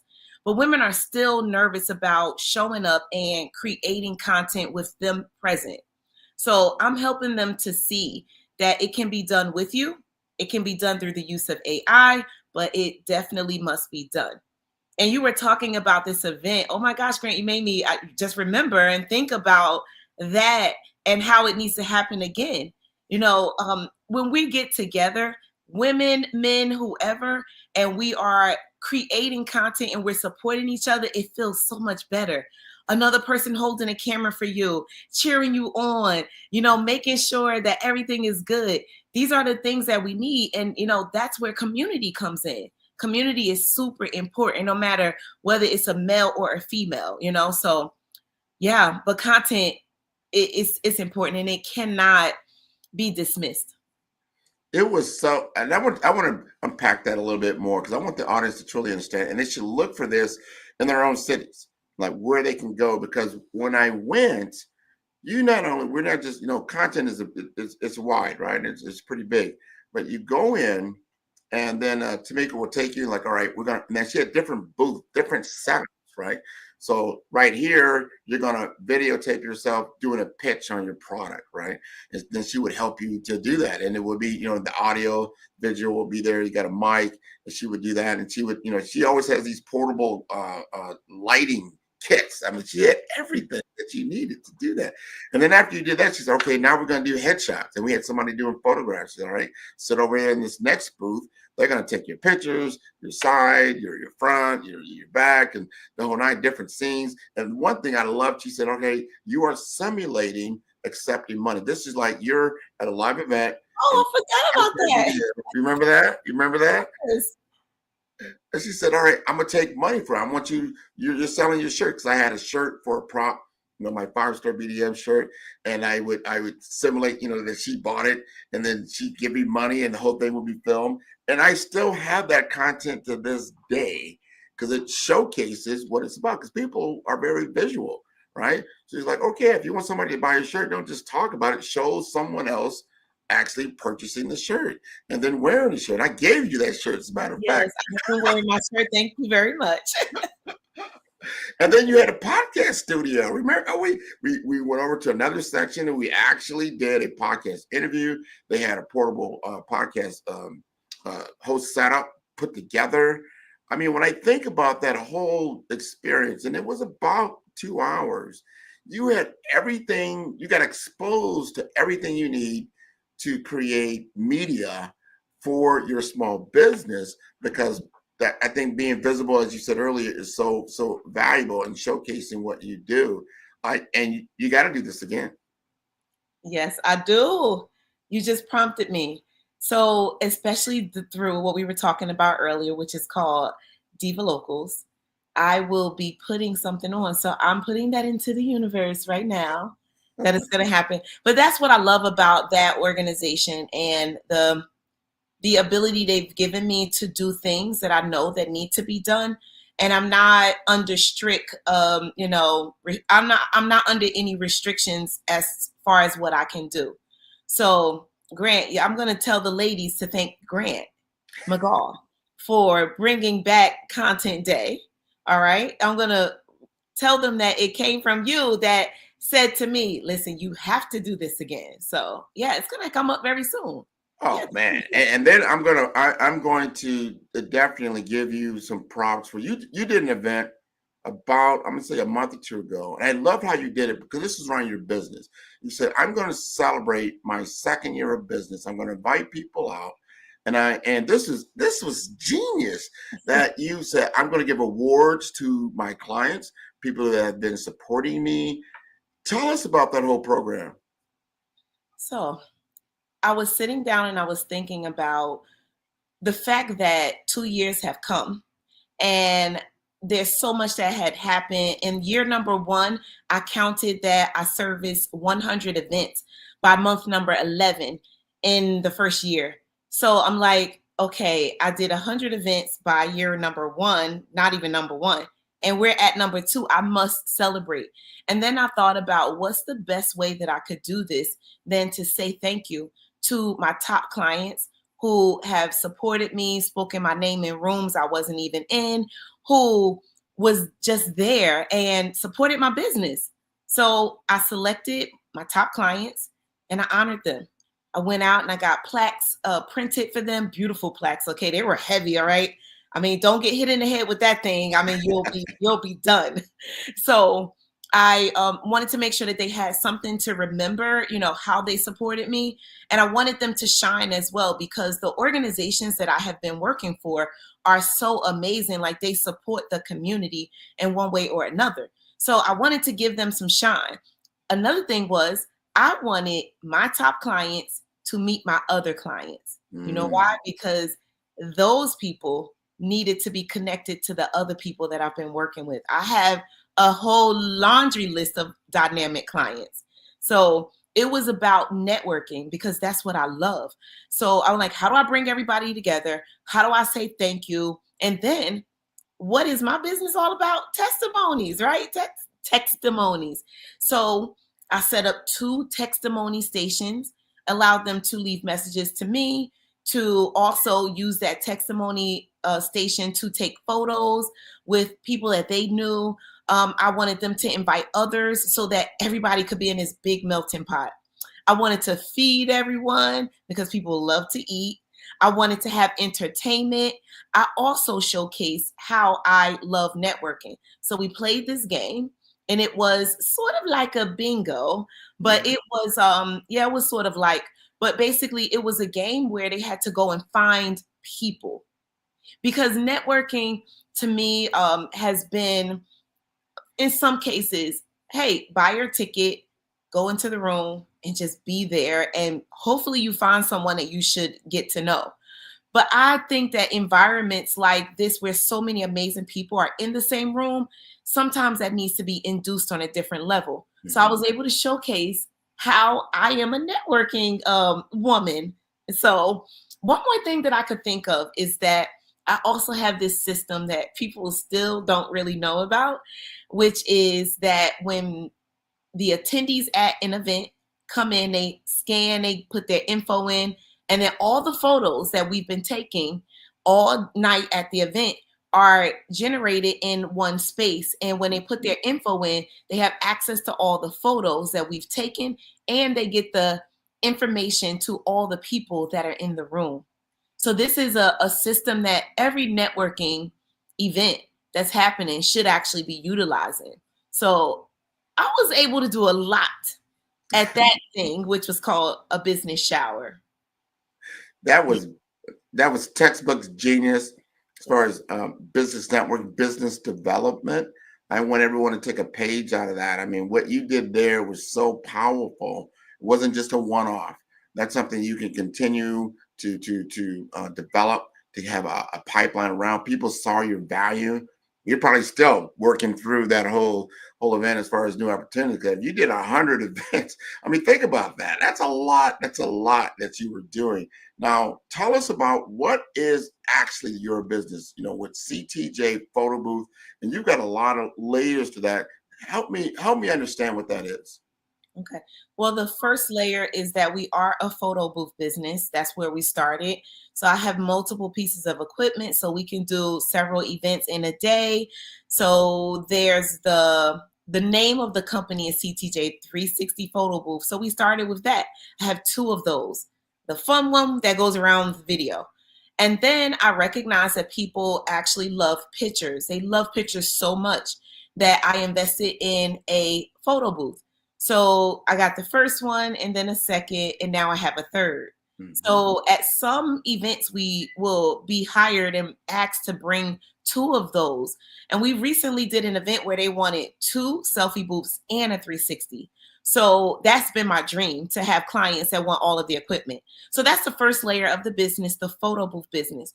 But as time went on and I'm looking at everything and the fact that we're servicing events that are so meaningful, I'm like, we need to be capturing content that actually has the branding on top of every picture or video that we capture. So we do something called roaming photography. So with that, we move around an event, we take photos of the event. So we do event footage. We take pictures of people and send it to them so they don't have to come to the booth.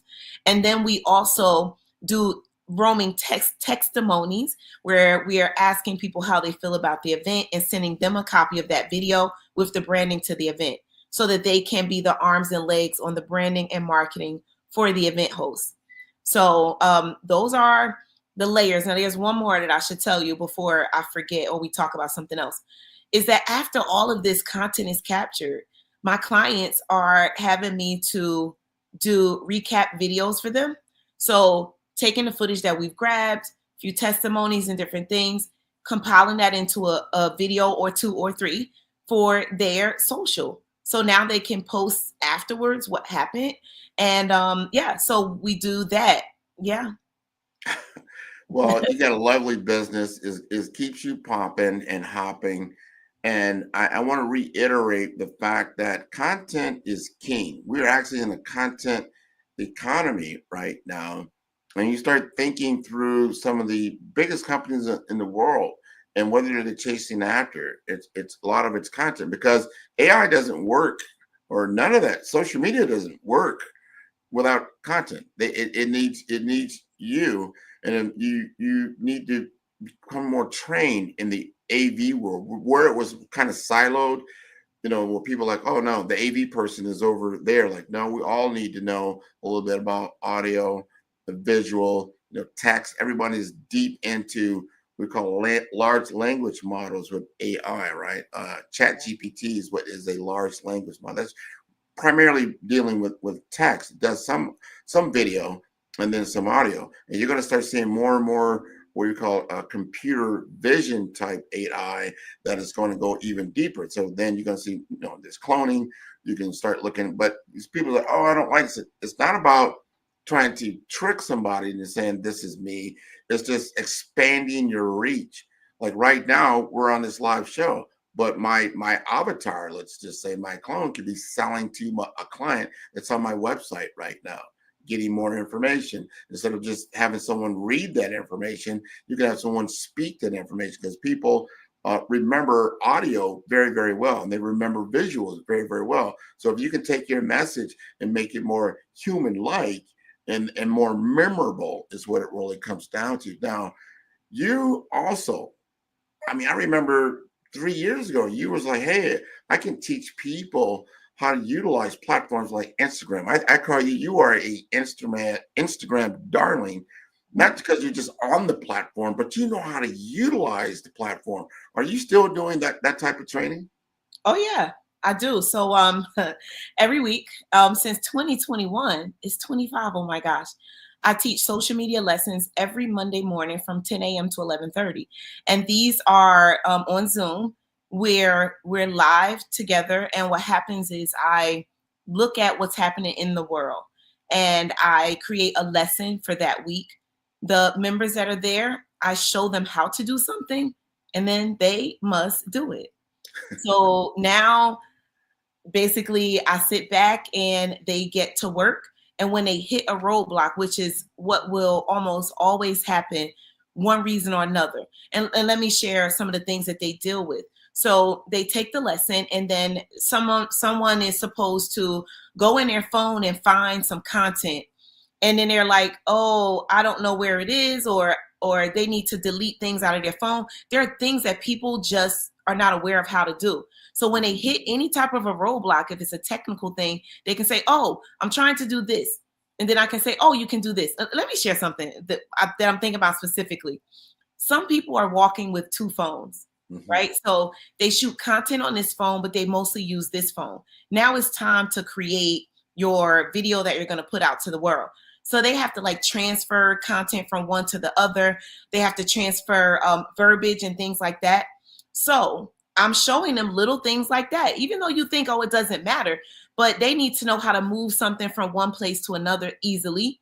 How all sorts of things. I mean, it goes back to something so small like that, where they're like, oh, I'm sitting here stuck, you know, or they try to use the app and they're like, well, why isn't this working? And then either they share their screen with me or they explain it and then I break it down and support them. And now they can move on to the next step. So it's like, oh, okay, I can complete this task. Yeah. No, I love that. And you have it, it's a master class or people that are, you know, in your network, you're doing this every week. I love the fact that you're doing that because this is how you learn by doing. I know I learned by doing, and everyone, all these platforms have nuances to them, whether it's on LinkedIn, whether it's a Facebook and Instagram and so forth. And other people are just further along the road of doing certain things. And either you're going to, you know, take the time to learn it yourself, or you can learn it from someone else. So it doesn't take you as long to get up to speed.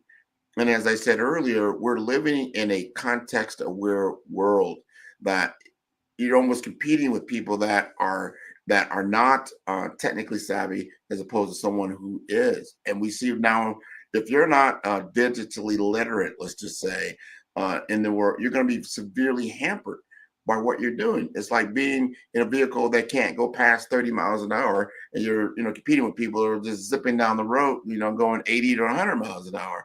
You know, so you got to get caught up.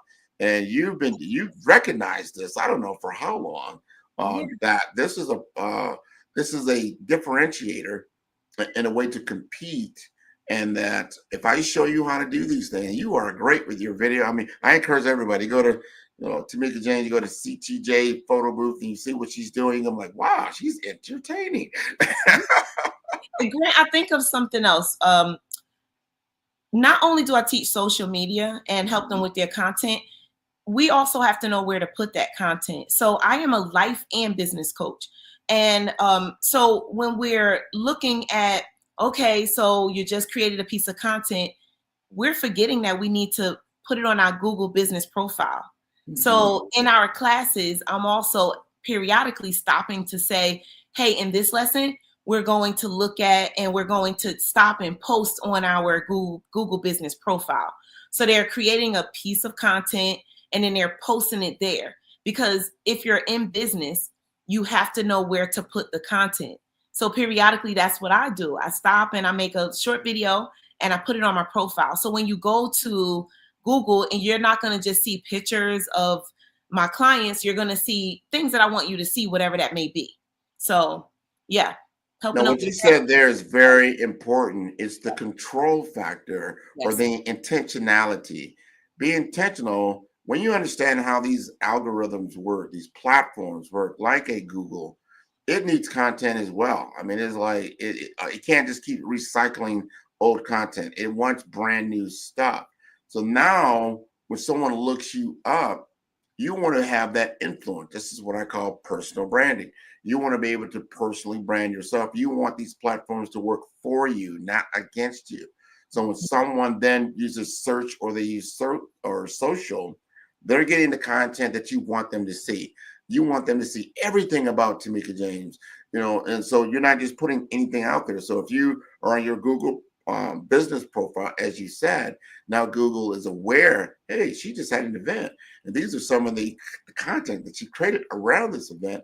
It'll start to show that on the feed, right? And you're going to start seeing that platforms like ChatGPT are going to be more search-like in their, I would say more Google-like in some of their platform, because if the AI knows who you are, like someone goes to ChatGPT, who are the greatest content creators in South Florida? You wanted to come up with Tamika James, right? You wanted to say CTJ 360 photo booth, right? So you wanted to be aware of you. So you want to be able to train it to work with you. I want to ask you, what are the most common things that you're saying now that either techniques or tactics or something that that most people aren't aware of, but you're training them how to do this? What you give us like 2 or 3 things that if it comes to your mind. Okay. So Instagram is definitely SEO searchable by Google. Okay. I just want to put that together for some people. You were touching on that a moment ago, and I think people don't know that. So there are things that, okay. So when you post on your Instagram, when you type up like your first sentence, your text is SEO searchable by Google, right? And Google can find that. So people think that, oh, you just type something in your browser and it's just going to give you things on the internet. So it's actually going over to your Instagram to look at the words that you're typing in the text to find you, to find what someone's looking for. So that's where people need to know to be very careful with the captions that you use. So that's one thing. And then just utilizing AI to write things that you wanted to say. Now, we know ChatGPT. There are so many different platforms that we are using. ChatGPT still is doing its thing. It's amazing. So utilizing that on a day-to-day basis is a thing that people are not paying attention to. You touched on this a moment ago. It's what you were talking about was training your AI tools to know who you are so that you can do things you need to do. But some people still don't know how to train your AI tools to understand who you are so that it could give you what you need. If you don't train it, it's going to give you these very basic and generic answers. I was just using my AI tool the other day, and I hadn't spoken to it about a particular thing in, I don't know, maybe 2 or 3 weeks. And I just put something in there and it knew what I was talking about. Do you know that it knew that I was having an event on August the 14th? And I just said, can you write a caption about my upcoming event? I haven't been talking to it about any other event except for this one. So it gave in the description, August 14th, it knows where the event is, it knows everything. So we have to train our tools. So those are some things that we're still not paying attention to. Like, people are running from these things. But if you're careful in how you operate, you'll have great success. You'll be found. You'll be discoverable, which is the right word. You'll be discoverable. Yeah. So that's the thing. Yeah. So we got a couple of minutes left. You just touched on something that got my curiosity up. What's going on August 14th? Oh, that is my next Diva Locals event here in Pembroke Pines. It is our monthly event to bring women together to allow them to get to know each other. And there's a special thing that I do when I'm networking, which is gamification during networking. And what that means for someone who's like, well, what the heck is that? It means that I can't see people coming into a room and just passing out business cards and walking away. We do activities that allow them to interact in a deeper way, to remember people's names, to remember what they do, and to get a little closer to them personally. So our last event, when everyone walked away, they knew a lot of people's names. So yeah, so that's what's happening in our next event. And the leaders in my group, which are my legacy members, will be installed as the legacy members as well. So they're going to come, the ladies are going to come enjoy, and they're going to see who the leaders are, and they're going to get to know each other in the way that we normally do, which is once again through gamification. I love that. See, you're on top of things. We cannot sleep on what she just said on gamification. Because if you think about, even in your childhood, the things that you remember, like I remember Monopoly, I remember games like Scrabble, I remember Bingo, that, the game that a lot of people play. But if you make it fun and exciting, it's not just a boring event. Like you said, a lot of times these business events, business network events can be somewhat boring or scripted to a certain degree. Like I know exactly how this is going to go, right? But if you make it exciting and memorable, people they can't wait to go to the next one and then the next one.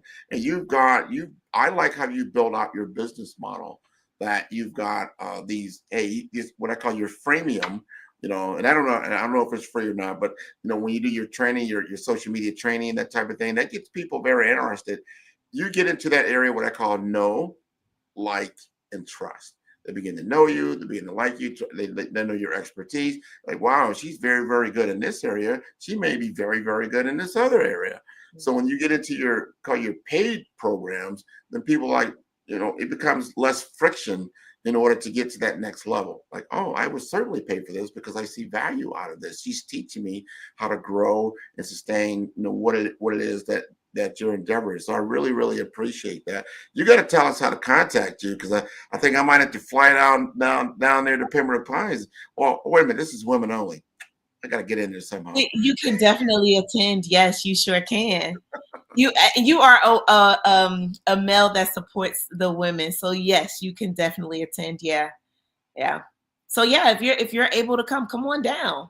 Oh, I certainly will. You got to tell us your website, and you got to tell us exactly where this location is, so we can get people going there, because this is how we create content. All right. Okay, so I am Tamika James, and I can be found on Instagram under my name. My business Instagram is CTJ360 Photo Booth. So you can mostly find me there. Oh, on LinkedIn, my name, Tamika James. And if you're looking for me in regards to Diva Locals, you can go to Diva Locals _ Pembroke Pines on Instagram. So we have our page open, so you can go there and stay connected to us to find out all the things that are happening. And if you are going to come to our next event, you can text the word diva to 954. What is the number? Oh my gosh. I know the number. Oh, that was crazy. Okay, look, I'm gonna find this number real quick because I know it, but it's kind of like in my head, so it's like I got you. Say it wrong, yeah. But we have a text number so that it allows everyone to be able to text us and get to it. Yeah, I can't even think of it right now. I think it's 539-0703. We'll get to it. 954-539-0703. Text the word diva to that number, and it will text you a link to our next event to be able to register. That is wonderful. I want to thank you again for taking the time to join us on the Black Business Network. Genius is common, and I'll see you on the other side. Bye-bye. Man, that is wonderful. She does a great business. The Black Business Expo's mission is to raise funds for high school seniors going to college or K-12 entrepreneurs. And this expo is a fundraiser for students. You may go to www.blackbusinessexpousa.com to donate to the scholarship fund, or use the Cash App that is on the screen below, and that is $BBXUSA. Our goal is to give laptops and up to $5,000 to 10 students.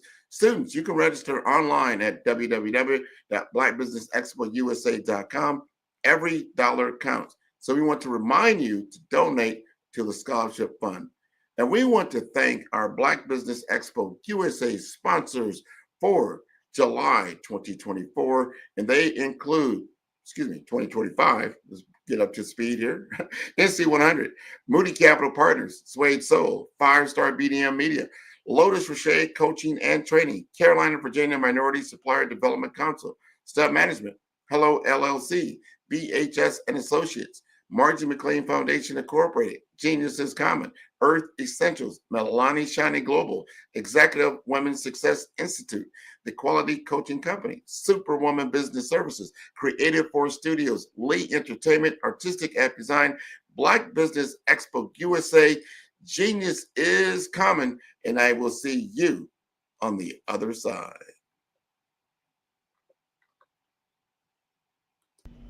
Why do I do what I do?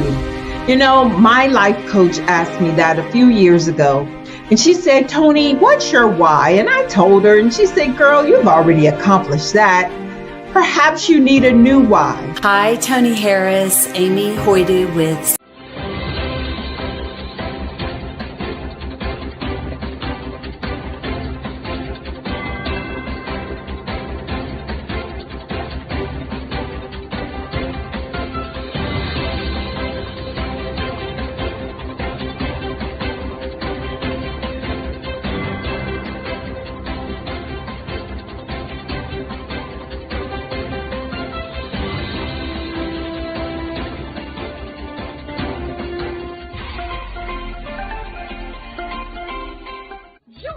Dr. Eric Kelly III and a host of phenomenal speakers from all around the globe for this 7-day virtual event that you don't want to miss. The mission of the Black Business Expo is to raise scholarship money from kids all the way from high school, all the way from college. The Black Business Olympics is one of the largest Black business showcases in the world. It is an opportunity for businesses and companies to showcase their businesses globally. We are going to be giving away laptops up to $5,000 away to students. Again, I'm Olivia Appleberry, the founder of 2 Cents Finance and one of the speakers for the expo. I am so excited to see you there. For more info, go to www.blackbusinessexpousa.com or call 919-308-9090 and hope to see you there. I am Black Business. From the moment I wake until the time I sleep. Yes, I am Black Business. I am Black Business. Tell me, are you Black Business? I am Black Business. Do you support Black businesses? Listen, I support Black business because I am Black Business. Black Business Expo, one of the largest business showcases in the history of Black business in the world. The world! Sign up today at www.blackbusinessexpousa.com or call 919-308-9090. I am Black Business. I am Black Business. From the moment I wake until the time I sleep, I am Black Business. I am Black Business. Are you Black Business? I am Black Business. Do you support Black businesses? I support Black business because I am Black Business. Black Business Expo, one of the largest business showcases in the history of Black America in North Carolina. Join Dr. Eric Kelly III and a host of phenomenal speakers from all around the globe for this 7-day virtual event that you don't want to miss. The mission of the Black Business Expo is to raise scholarship money from kids all the way from high school, all the way from college. The Black Business Olympics is one of the largest Black business showcases in the world. It is an opportunity for businesses and companies to showcase their businesses globally. We are going to be giving away laptops up to $5,000 away to students. Again, I'm Olivia Appleberry, the founder of 2 Cents Finance and one of the speakers for the expo. I am so excited to see you there. For more info, go to www.blackbusinessexpousa.com or call 919-308-9090 and hope to see you there.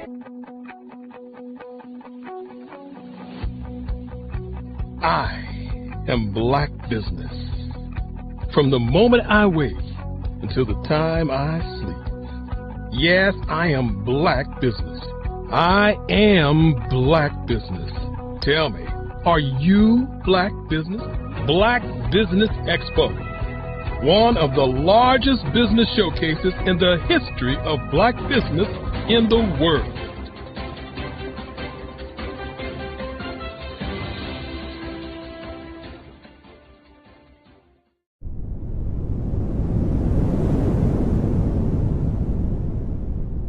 Five-Star BDM, Brand Development Masters, is a professional consulting and advisory group keenly focused on business development services for the small to mid-sized business and entrepreneurs. Although every business is unique, they often share business development challenges that can be addressed through smart branding. Services include process improvement and operations, digital strategy and transformation, business intelligence, digital marketing, and personal branding. Our business and personal branding company has helped a number of professionals and organizations to optimize and grow. This results in more business, more opportunities, better reach, positive outcomes. Visit www.fivestarbdm.com today to learn more. Your story is powerful. Your brand is valuable. Your business deserves to be seen, heard, and followed. The Black Business Olympics has given you the stage, showcasing Black entrepreneurs speaking on stage, networking, and leading their businesses. Now, let's take your business even further. With the Black Business Olympics logo and clips of past events and inspiring speakers, we celebrate the power of visibility and the impact of your unique story. Introducing 5-Star BDM's exclusive video creation services designed to transform your Black Business Olympics appearance into a powerful marketing tool. Our dynamic approach includes behind-the-scenes shots of video editing, branding consultations, and social media marketing. We take your business story and turn it into a high-impact video that attracts clients, builds trust, and opens doors to new business opportunities. With polished content, testimonials, and high-energy graphics, your brand will shine brighter than ever. Our process is simple and effective. Step 1. We extract the best moments from your Black Business Olympics speech. Step 2. We craft a compelling branded video with your business details, call to action, and testimonials. Step 3. You receive ready-to-share professional content for social media, websites, and email marketing. With our AI-enhanced video marketing strategies, your message reaches the right audience at the right time, so your business grows while you lead. Hear from successful entrepreneurs who have worked with 5-Star BDM. After working with 5-Star BDM, my brand awareness skyrocketed. My Black Business Olympics talk became my #1 lead generator. The video they created gave me the confidence to pitch my business to major investors. Game-changing service. These testimonials showcase the transformative power of our services and the success that follows. Your business is your legacy. Your story matters. Let's make it unforgettable. Use your videos to land deals, grow your online presence, and dominate your industry. The message is clear. Get your custom video today. Visit 5starbdm.com. 5-Star BDM. We build 5-star brands that people will follow. Are you ready to be next? Email Black Business Network for your special pricing.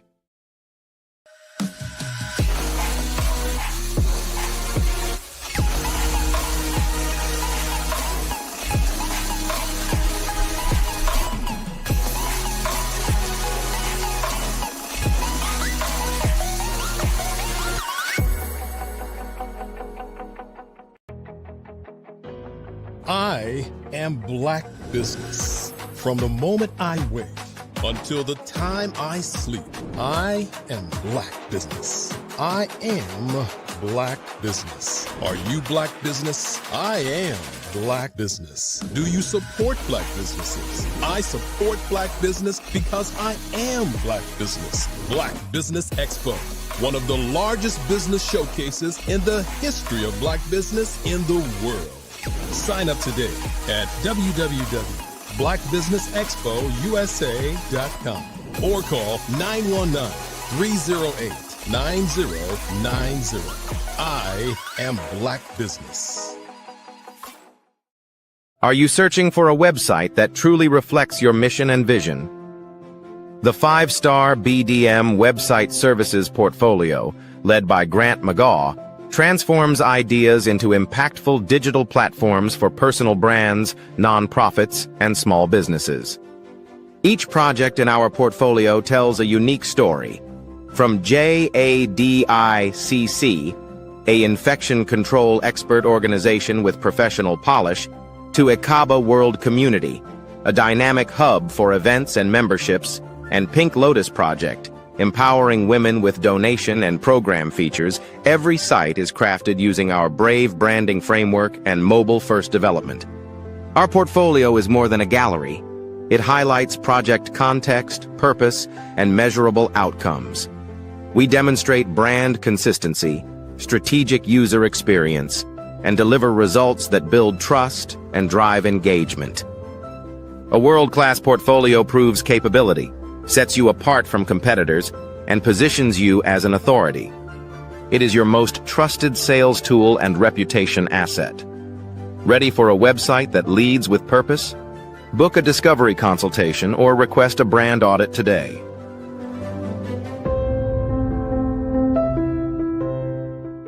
Hey, welcome to Be the Victor Speaker Academy, where we do everything from video courses to our monthly membership. We got some personalized coaching if you're looking to start getting paid. I see a lot of you out there that are published authors or you're thought leaders and podcasters, but you're not getting paid to speak. This Be the Victor Speaker Academy is all about you. It's to help you monetize your expertise, start getting paid from school districts, colleges, and other event planners that are out there looking for your expertise. So stick around with us, watch the videos, download the downloadable documents, and check out what we got next in store for you.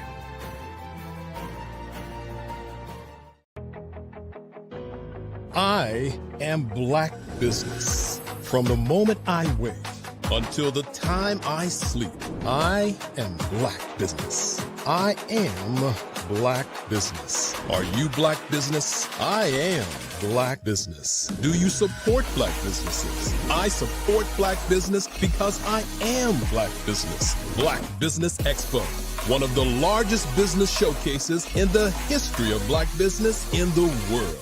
Sign up today at www.blackbusinessexpousa.com or call 919-308-9090. I am Black Business.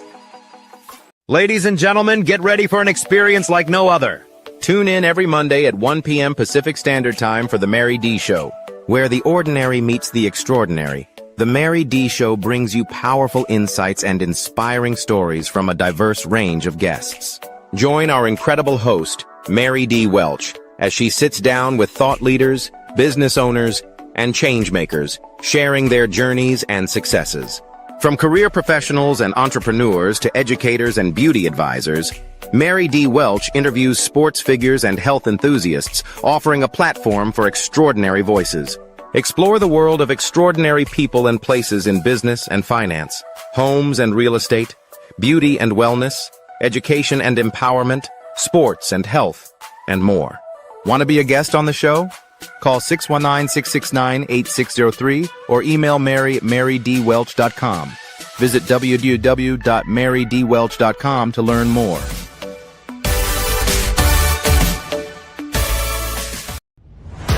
Social media is evolving. It's more vibrant, more colorful, more energetic, and so are you. It's not just photos anymore. It's video, it's audio, it's subscriptions. And now there's Fanbase, a new monetized social network. Fanbase delivers the complete native app experience with full content monetization for every user. No algorithms that shadow ban your engagement or growth, and no ads. Follow anyone for free and subscribe directly to your favorite creators for $4.99 a month. Plus, show some love by tipping on any post. Also, make a Fanbase page and monetize your content the same way. Finally, connect with your followers by posting the amazing content you already create. And now, get paid for it. It's time to energize and monetize, because everyone's a fan of something and everyone has a fan base.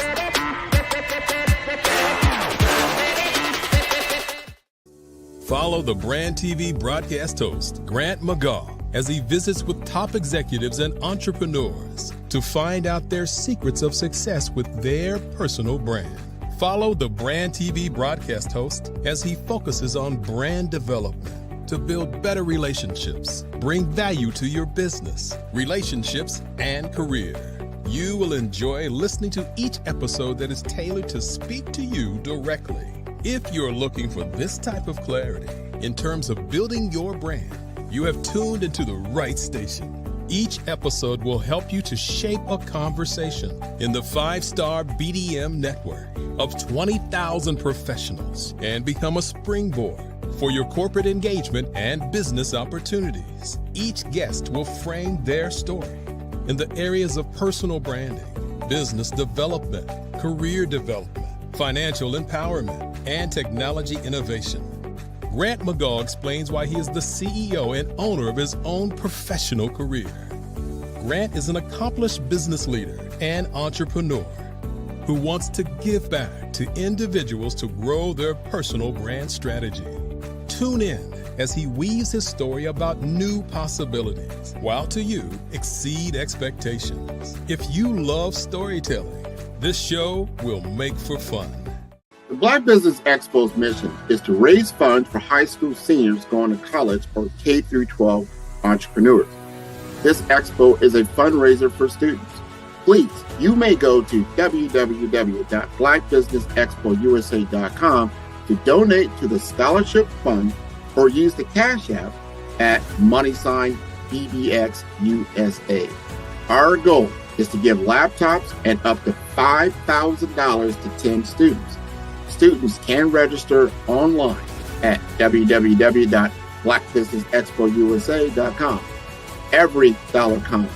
Please donate to the Black Business Expo USA Scholarship Fund.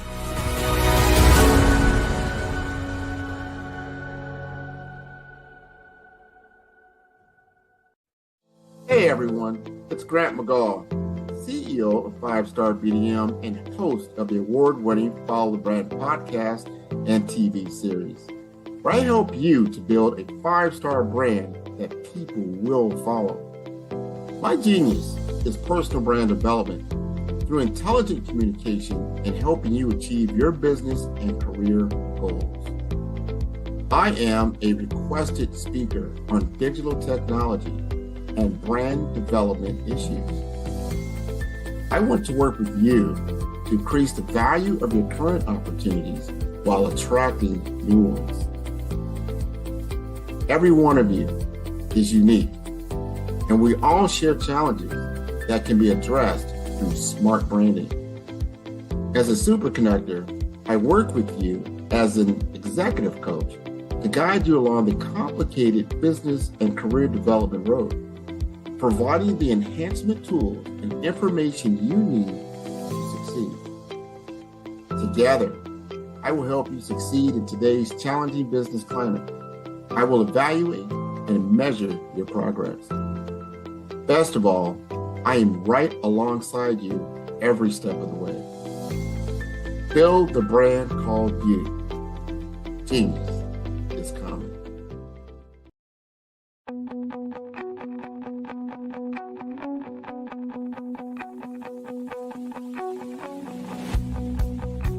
I am Black Business. From the moment I wake until the time I sleep. Yes, I am Black Business. I am Black Business. Tell me, are you Black Business? I am Black Business. Do you support Black businesses? Listen, I support Black business because I am Black Business. Black Business Expo, one of the largest business showcases in the history of Black business in the world. The world! Sign up today at www.blackbusinessexpousa.com or call 919-308-9090. I am Black Business.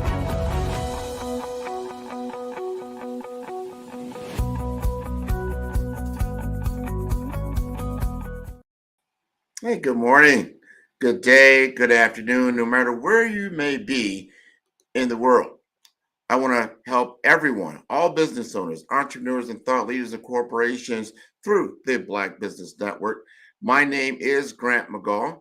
I am the CEO of 5-Star BDM, that stands for Brand Development Masters, or Business Development and Marketing. And I want to be your business moderator that want to bring a lot of value to you today on the Black Business Network. The Black Business Network is a 24-hour business network showcasing Black businesses, business owners, entrepreneurs, and thought leaders worldwide. We have speakers from North Carolina, London, Singapore, Africa, Japan, and cities all over the United States. The Black Business Network is a global community sharing its business knowledge to empower, inspire, and educate businesses about business. And today I will be your speaker. And I want to talk to you about my particular business, which is 5-Star BDM. And we are explosive right now. We've expanded our business from just being in South Florida to now an office in St. Croix, Virgin Islands, and also in the Midwest in Omaha, Nebraska, which I am originally from. So I operate in all those three layers, whether in the Midwest, whether in the South Florida area, or also the Caribbean, for the purposes of personal branding, business development, and investment banking. And all those three levers work together, and I influence in the world of industries of healthcare and technology and also finance, from the layers and the capabilities, the skill sets that I bring to the table. And I have now got a trademarked methodology strategy, which is my Brave Blueprint strategy. So if you go to my website at 5starbdm.com, you will see that I've laid out this Brave Blueprint strategy for everyone, because I truly believe that you've got to be brave in this world in order to achieve your goal of whether it's career development or business development. And you must have a methodology. You must have a strategy. You must have a way of achieving your goal. It's not good enough to say, well, I'll just wing it to get there, right? I'll just fake it till I make it. That's not going to get you to where you want to go. If you really look at, and I always like analogies, and I use sports a lot. If you look at someone who's an athlete, they do not get to the highest levels by themselves. They may bring some good, raw talent to the table, but that talent has to be developed. It has to be guided. It has to be, tended to in such a way to get the most out of it. Because in these sports, it's usually a hair breadth of difference that allows you to get the gold, or you might not be on the field at all. And it's a lot of times it comes down to discipline. What are your habits, right? What are the things that you're doing every single day? In a lot of the world of athletes, they do rituals. They're very ritualistic, meaning they do certain things a certain way all the time, because they know that is going to give them the competitive edge that it's going to take to compete with others who are equally talented or even more talented. So how do you balance that out? For instance, in basketball, you might have a great jump shot, but you're not the greatest dribbler, right? You might not play the best defense. So you've got to now find a way to get better in those areas, because all facets of the game equate to a win. You can't just be a shooter only, right? You've got to play the entire aspects, all forms of what it takes to win in a basketball arena. The same thing in business, right? You may be very, very good in technology, so to speak, right? You're very good in technology, but you're not very good when it comes to operations. You're not very good when it comes to marketing. You're not very good when it comes to human relations or HR operations. So you need to get others involved to help you to understand these things as you grow from just a solopreneur to an entrepreneur to a small business, and then eventually an enterprise, right? And there's a process. And if you look out into your network, you say, well, who can help me to do this? And you have to do an assessment of that, right? And that's the first thing we do in the brand blueprint strategy, part of my BRAVE framework, right? We've got to find out your brand identity. What does that look like? And a lot of times when I engage with the client, I talk them in a way like, think of this is that you're going to take on a great journey, a quest. And your quest is to get to the top of this mountain. And I want you to meet me at the base of this mountain, right? This is base camp, right? And I want you to meet me there early in the morning, right? Just come on, with all the things that you have. I need you to bring your tool sets. I need you to bring your skill sets. And I need you to bring your mindsets, right? And I want you to put all that into your bundle and then meet me at base camp. And when you get there, as you settle in, and you'll see me there, with my small fire, and I'm awaiting you. I want you then to unpack all those things. Tell me how you arrived at base camp, meaning what has been your journey over the last 1 to 3 to 5 years, from the last pivot to where you are now. This will become the basis of what I call your origin story, right? Right. How you are becoming or arriving at a particular point in time. This helps me to understand who you are. It'll help you to understand who you are in relationship to what you want to achieve. It's very important to do this type of self-assessment. A lot of people, they just run, they keep running, they keep walking, they keep crawling, and they just don't take the time to understand their journey and where they're leading themselves to. And they need a compass around that. And if you don't check a compass, and I ask people all the time when they start to unpack, all right, what's your business plan? You're like, well, it's kind of, stitched together in a couple of pieces, but so, well, that's not cohesive enough. You lack clarity of what you truly want to accomplish. Because if I ask you that type of question, you should be able to tell me pretty, succinctly what you want to achieve and the clear path that you want to get there. And if you can't do that, we have to really assess, where you're at right now. So your origin story, usually these are between pivots. Sometimes you have pivot, like, one of the reasons why we like, we remember high school so much and the high school graduation, because that's the launching point into becoming an adult.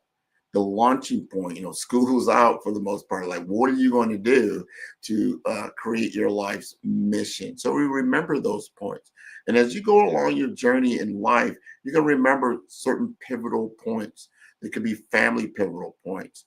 It could be a point of a job loss, right? Maybe it's the loss of an individual, something that changed your trajectory where you were on and moved you into another path. That's your pivot point. And then those pivotal points will shape you. They're going to shape how you think about things, your mindset. It's going to shape your emotions, right? And how you feel about things. And then you start to understand what I call a point of view. What is your point of view? And when I work with an individual, they start to think about that. My point of view is that, And what I mean by that, your point of view is this. What pisses you off? And what makes you cry? This is what a guy told me. So powerful. Like, what really pisses you off? And what makes you cry? Because that's where your passion lies. And if what you want to achieve, your goal, your North Star, you're going to get there through what you're passionate about. Like, you're not going to climb out of bed at 3, 4 in the morning to just go to a job or to run a business in which you're not passionate about. And that is not a goal in mind about that. And that is tied to something that you're extremely passionate about. It's something that's like, man, I need to solve this problem because it's extremely, irritating to me for whatever reason that may be.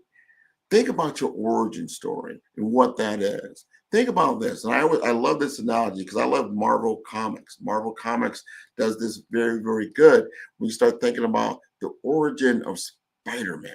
I like Spider-Man because Spider-Man's origin story is quite unique, right? And I ask people a lot of times, like, when did Spider-Man become Spider-Man? And they'll say, oh, yeah, he went to, a lab. He went to school trip. And he got into a lab, and a spider actually bit him that was radioactive, and it gave him superpowers. That's how he became Spider-Man. Like, no, that's part of the story, but that's not when he became Spider-Man. And he said, oh, well, what do you mean by that? Spider-Man, Peter Parker became Spider-Man not because he just got bit by the spider. What happened was he did get some powers when he got bit by the spider. And then he began to utilize those powers.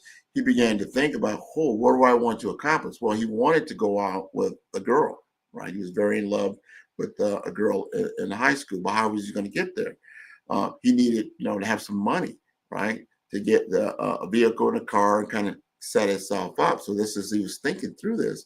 And as he was thinking through this, he saw that he could go to a wrestling match, right? And they had a prize at this wrestling match, a few $1,000s. He said, wow, if I can, get that money, I will be able to get the car and I'll get the girl. That was his goal, get the girl, right?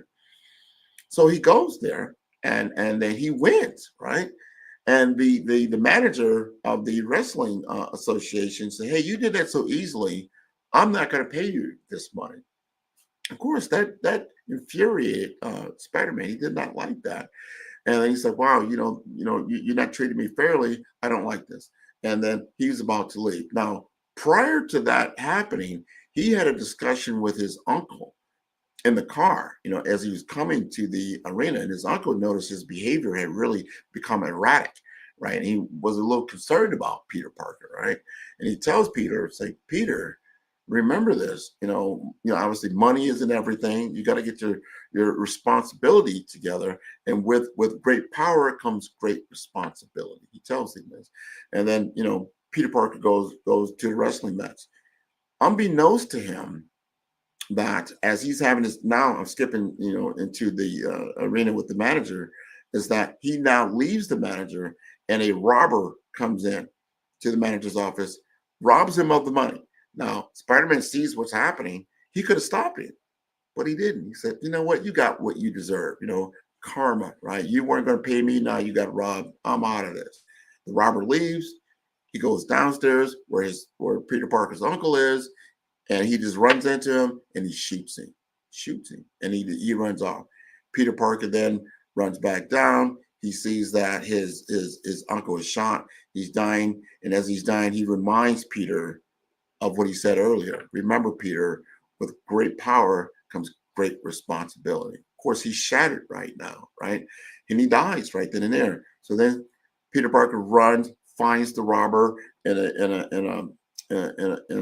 one of these warehouses, and he kills him, right? But it doesn't satisfy Peter Parker, right? It doesn't satisfy him. And he began at that point, he made a decision to then use his powers for good, to help others who are being bullied, others who are being robbed, others that are in situations that they can't get out of. And he said, I am going to utilize my powers to do that. That is when he became Spider-Man, not just because he got the powers, but he learned how to utilize the powers for good. I want you to think about your own origin story. What, like in his case, what pissed him off is that obviously his uncle passed away, but he learned a very valuable lesson, a very hard, very tough lesson, that knowing how to utilize your skill sets and your tool sets and your mindsets for something greater than yourself is most important. And so this is what the Brave Path is all about. Understanding your brand identity, the resilience that you're going to need to do all the research you're going to need to understand the market that you're looking to influence. What does that look like? Have you done the hard work? You haven't just run out, hung a shingle up, and then you have a business and you have no idea what you're up against. You see, you can easily say, I'm going to go out, I'm going to play football. But understand there's 11 other guys on the other side of that ball with the same intention that you have to win the game. And if you're not prepared to do that, to be able to overcome that type of resistance, you're not going to win. You're not going to win in business if you don't understand the resistance, the friction that you're going to come up against. This is what we do during the Brave framework, because your next level, after you've understood your brand identity, is to do a skills gap analysis, to truly understand your skill set as it relates to the goal that you're looking to accomplish. This is very, very important to know this, because if you don't do the assessment and understand, you don't have what it takes to achieve the goal. And someone needs to be able to tell you that, right? In honesty.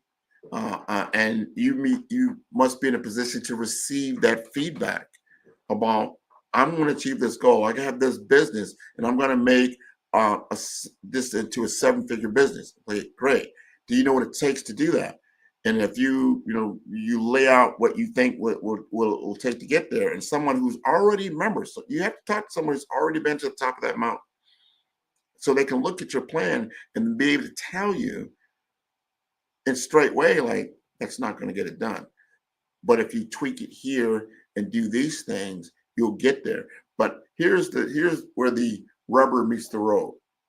You have to do the hard work. You have to do the hard work. There is no, as they say, to the top of a building, you got to take the stairs sometime. You can't just take the elevator. You've got to be prepared for what it takes to get to the top of that mountain. The wind, the snow, the rain, the different predators that are out there, looking to get what you got, as you want to achieve that higher level, they do as well. So understanding that and understanding your skill sets as it relates to others who have ascended to that level is very, very important, because then you can start saying, okay, I do understand that. I need to now acquire those assets. I need to acquire those skill sets. I need to acquire those tool sets, and I need to get the right mindset, right? Very important. So that becomes that A. So you got the brand identity. You've done your research to get the resilience you're going to need. And then you need to understand the assets that you got, what it takes to get there, the applications that are there, understanding your audience. This is one of the biggest problems that I see with entrepreneurs. They may understand their product. They might understand it from backward to forward, their product. They might understand their service top to bottom, but they don't understand their audience. And they put a lot of effort, money, and resources into the product and the service, but they don't do the same thing or even greater than for the audience. Because without sales and marketing and understanding, and that's the point of sales and marketing, is to tie together the audience with the product and the service together, right? So if you put all your eggs in this basket and nothing in this one, and by the time you're ready, you're like, there's a misalignment, another A, right? A misalignment. Your alignment with your audience is super important.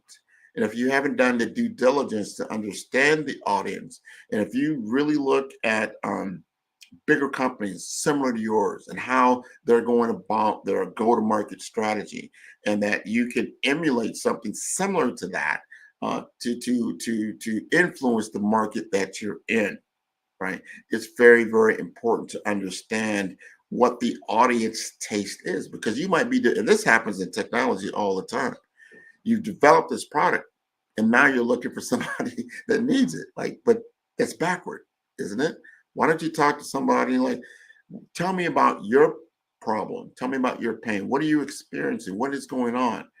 And what have you done to try to solve that? And they start to tell you all these different things. Then you start to understand that there's a gap. There is a problem, because they may not be able to see, you know what, I tried this and that, but this did not solve my problem completely. I thought it could. But if there was something better, I may be interested. Now you've got something you can truly develop. And you've got an audience that may be interested in that, right? And now you begin to engage with them and talk to them and start telling, if I come out with this type of solution, would you be interested in buying it? Like, yeah, how much would it be worth to you? Somebody taught me this, and it was so important. And they said, whatever it is your product or service does, it has to at least solve a $10,000 problem. I said, $10,000? I said, yes. It has to solve at least a $10,000 problem for that audience, that individual, for them to take action. Because if it doesn't, it's not going to make that much of a difference to them, and they'll keep moving past you, right? Because you don't have enough influence with them for them to take, whatever it is that you're doing to another level, engage with it, right? The call to action is not great enough for them to stop, right? In what they're doing, because you have a misalignment in your messaging with the target audience. Very important. So now we've talked about the brave process, the brand identity. I talked about research. I talked about resilience. I talked about assets that you're going to have to acquire through a skills gap analysis. And then you're going to need a brave blueprint strategy. You have to have some kind of blueprint to get you to where you want to go. That's what we're talking about. When we get to that V world, which is visibility, the visibility of value, right? What is the velocity? What is the volume that you're going to have to generate in order to achieve your particular goal? Value is in the eyes of the beholder, right? It may be valuable to you, your product or service, right? But is it valuable to your target audience? If it's not valuable to them, then they're not going to take you up on your offer, right, of what you're putting together. Remember what I said earlier, if your offer is not solving, it doesn't mean it has to be worth $10,000. I mean, somebody has to pay you $10,000. No, but it has to solve a $10,000 problem for them. Right. Right. So whatever you're doing solves at least some type of, and you've got to articulate this through either an ROI, a return on investment, a return on invested capital, whatever it may be that you're doing. And you can articulate that in a way that makes sense to them. Because if you can save somebody $10,000, they're going to listen. And that's just table stakes. It could be 10, it could be 100,000, it could be $1 million, but it has to be relevant enough. And you have to be able to tell the story through facts, through testimony. I mean, you've done this before for someone else, so you get believability, trust, and who you are, they know you, is very, very big. You cannot get around these types of things. People will say, that's interesting. I see you have a solution, but I can get it from someone else. You don't want to be a commodity in the marketplace, meaning I can get it from anywhere. Right? If they can get it from anywhere, why would they get it from you? Especially if they don't know you. So you have to create value in the target audience, right?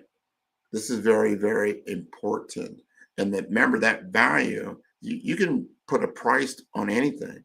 I could say, you know what, this particular cell phone is worth $1 million.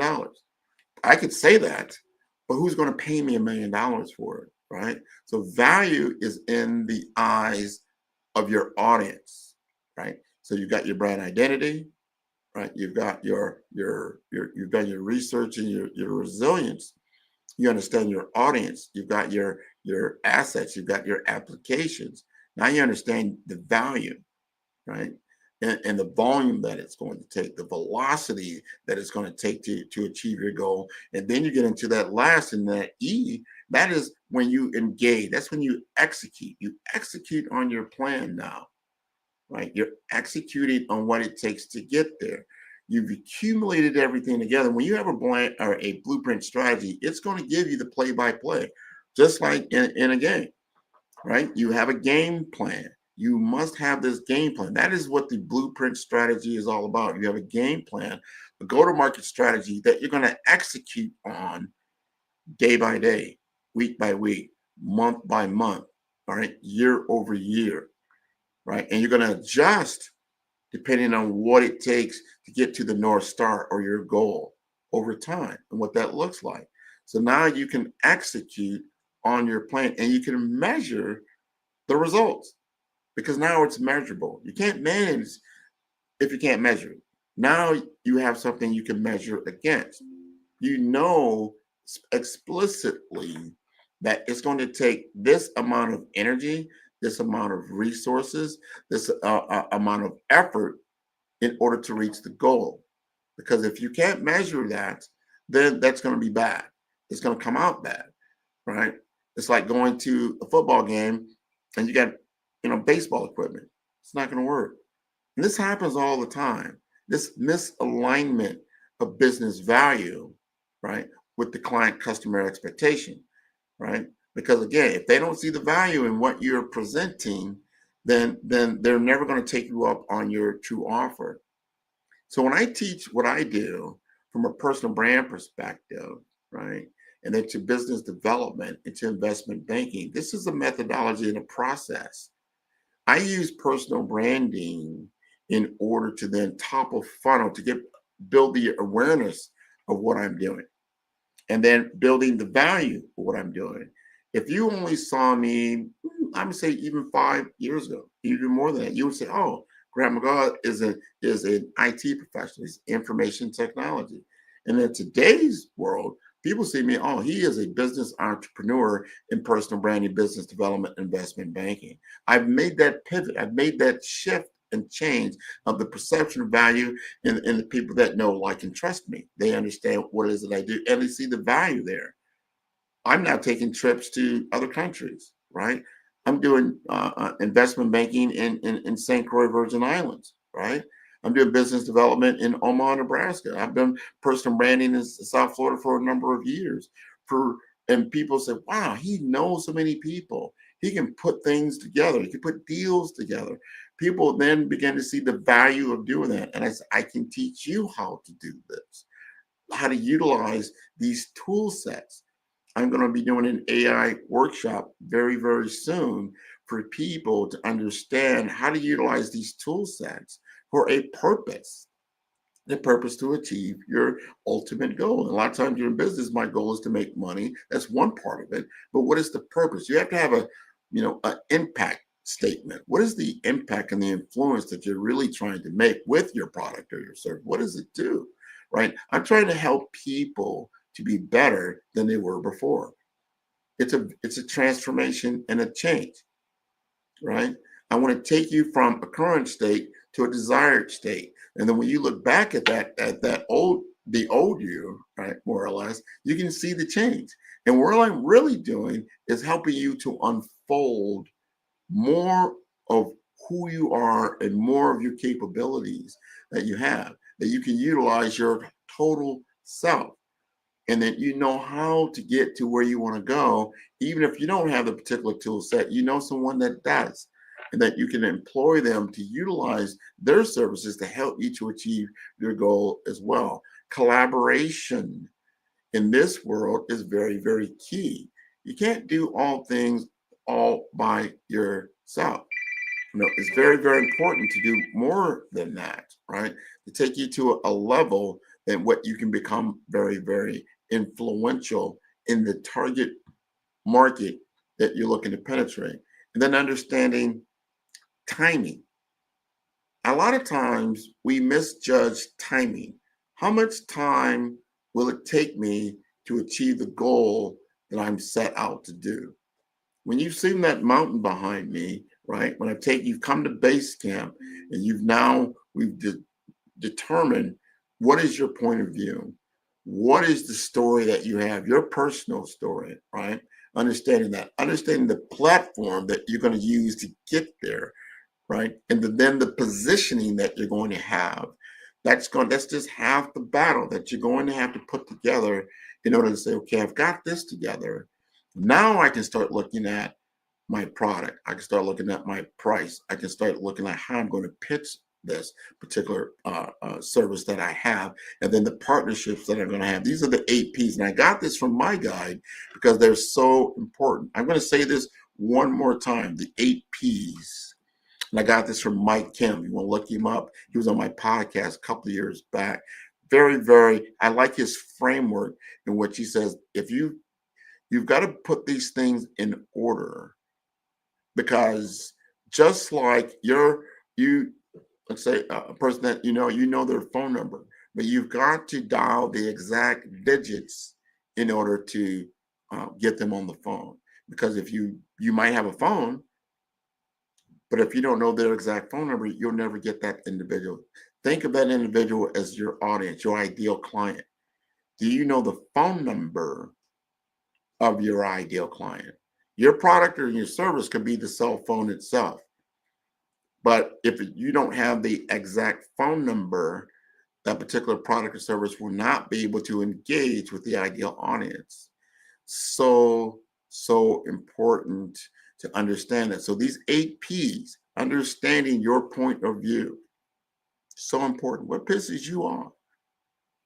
What makes you cry? What's really got you, passionate about something? What is that? What is your personal story around that? Do you have a story? Have you articulated that story? What is your origin story around these things that you want to accomplish? Right? The platform. Websites and these types of things are platforms. Social media is a platform. Artificial intelligence is a platform. These are tool sets. These are ways to amplify your message. What is your platform that you're going to utilize to deliver your message? Could be a book. Right? And then you start looking at positioning. Positioning so important. And I always tell the story. I don't know if 50 Cent actually was the origin of this story, but I heard it through him. And he said it like this: positioning, so important. It's like, I remember he said this, how much is, a bottle of water? So well, it just depends, because if you go to a grocery store, you can get a bottle of water for about 50 cents, from 50 cents, right? 50 cents, right? But that same bottle of water, let's say you went to the gas station, how much is that bottle of water? It's about $1. So just double, right? All right, take that same bottle of water and now you're in a restaurant. How much is that bottle of water? It could be $3, $4 in the restaurant, right? And then how much is that same exact bottle of water if you're in an airport? It could be $6, $7. Well, why is that? That's positioning, and it's need and urgency, right? Are you willing to pay, depending on what the situation is, $6, $7 for a bottle of water, because it's a small audience. It's not in a commoditized zone. Say in a grocery store, it's a commodity. Anybody can get a bottle of water, so it's worth 50 cents. But in an airplane, on airport, it's limited. So start looking at your positioning of your product and service in that way.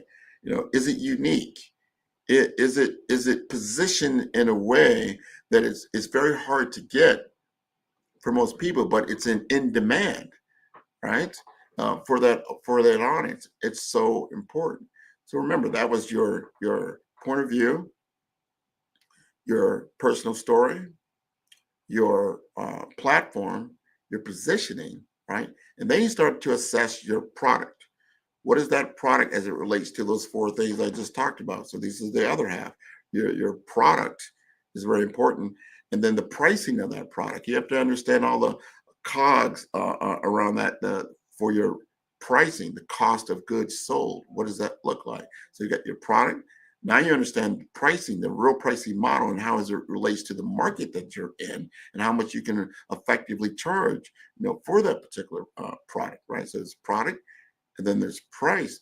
Then you've got to now deliver it to message it, to your target audience. That's your pitch, and you've got to do all these things in an order, because you won't be able to dial up your audience, right? People start pitching before they even thought about product or price.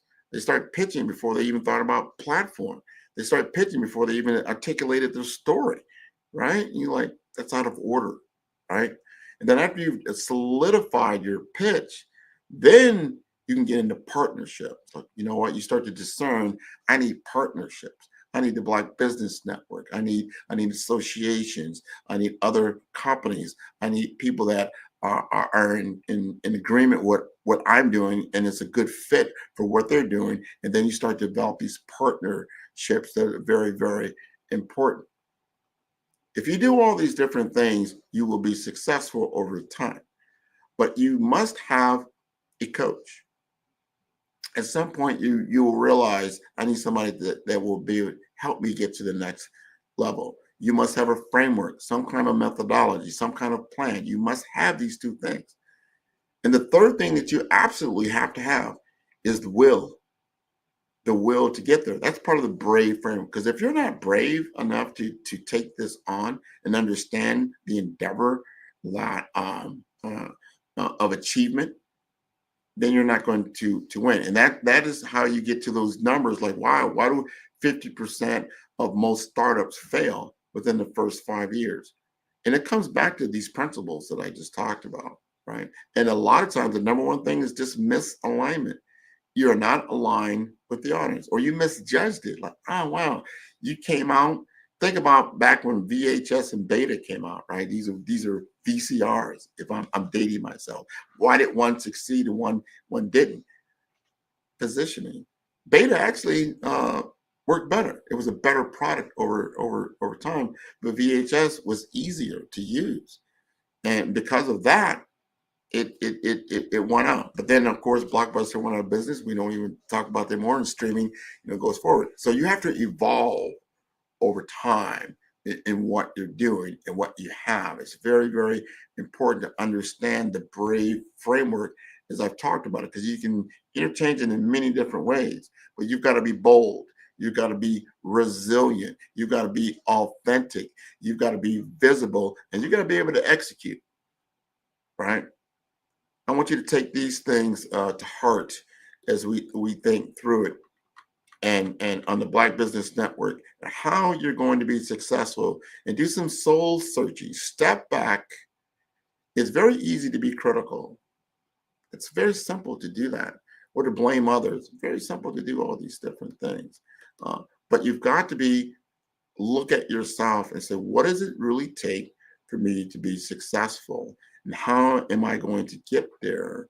And do an honest assessment around these things, and then you'll know how to move forward. So thank you again for having me. I want to remind everybody that the Black Business Expo's mission is to raise funds for high school seniors going to college, or K through 12 entrepreneurs. This expo is a fundraiser for students.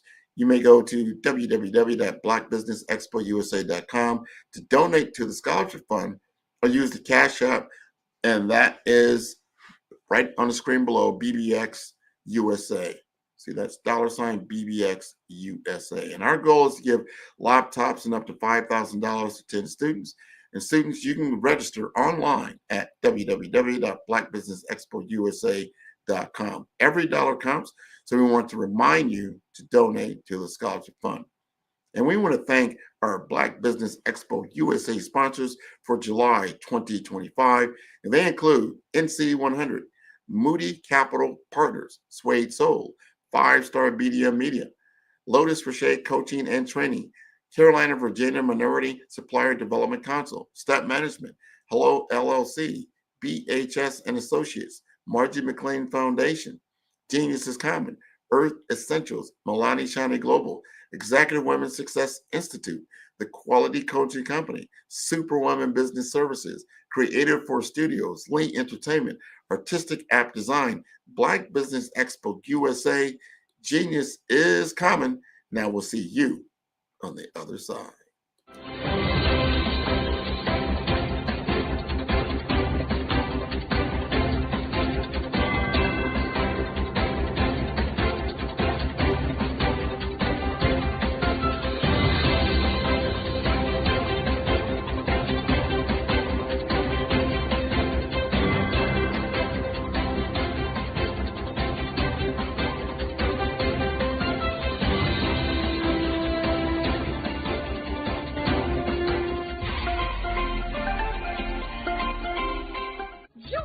Dr. Eric Kelly III and a host of phenomenal speakers from all around the globe for this 7-day virtual event that you don't want to miss.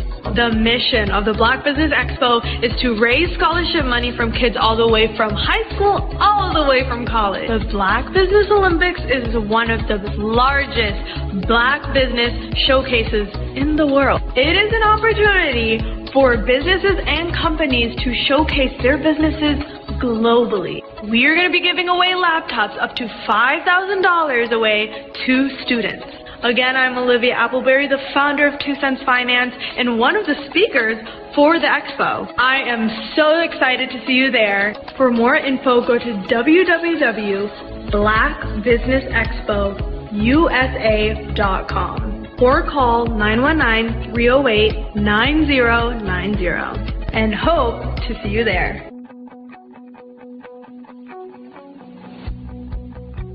I am Black Business.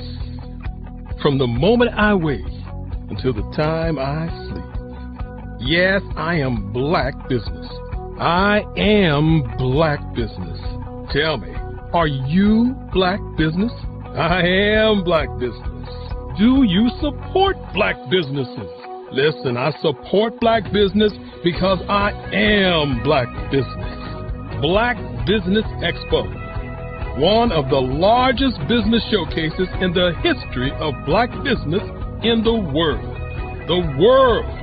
Sign up today at www.blackbusinessexpousa.com or call 919-308-9090. I am Black Business. I am Black Business. From the moment I wake until the time I sleep, I am Black Business. I am Black Business. Are you Black Business? I am Black Business. Do you support Black businesses? I support Black business because I am Black Business. Black Business Expo, one of the largest business showcases in the history of Black America in North Carolina. Join Dr. Eric Kelly III and a host of phenomenal speakers from all around the globe for this 7-day virtual event that you don't want to miss. The mission of the Black Business Expo is to raise scholarship money from kids all the way from high school, all the way from college. The Black Business Olympics is one of the largest Black business showcases in the world. It is an opportunity for businesses and companies to showcase their businesses globally. We are going to be giving away laptops up to $5,000 away to students. Again, I'm Olivia Appleberry, the founder of 2 Cents Finance and one of the speakers for the expo. I am so excited to see you there. For more info, go to www.blackbusinessexpousa.com or call 919-308-9090 and hope to see you there. I am Black Business. From the moment I wake until the time I sleep. Yes, I am Black business. I am Black business. Tell me, are you Black business? Black Business Expo, one of the largest business showcases in the history of Black business in the world.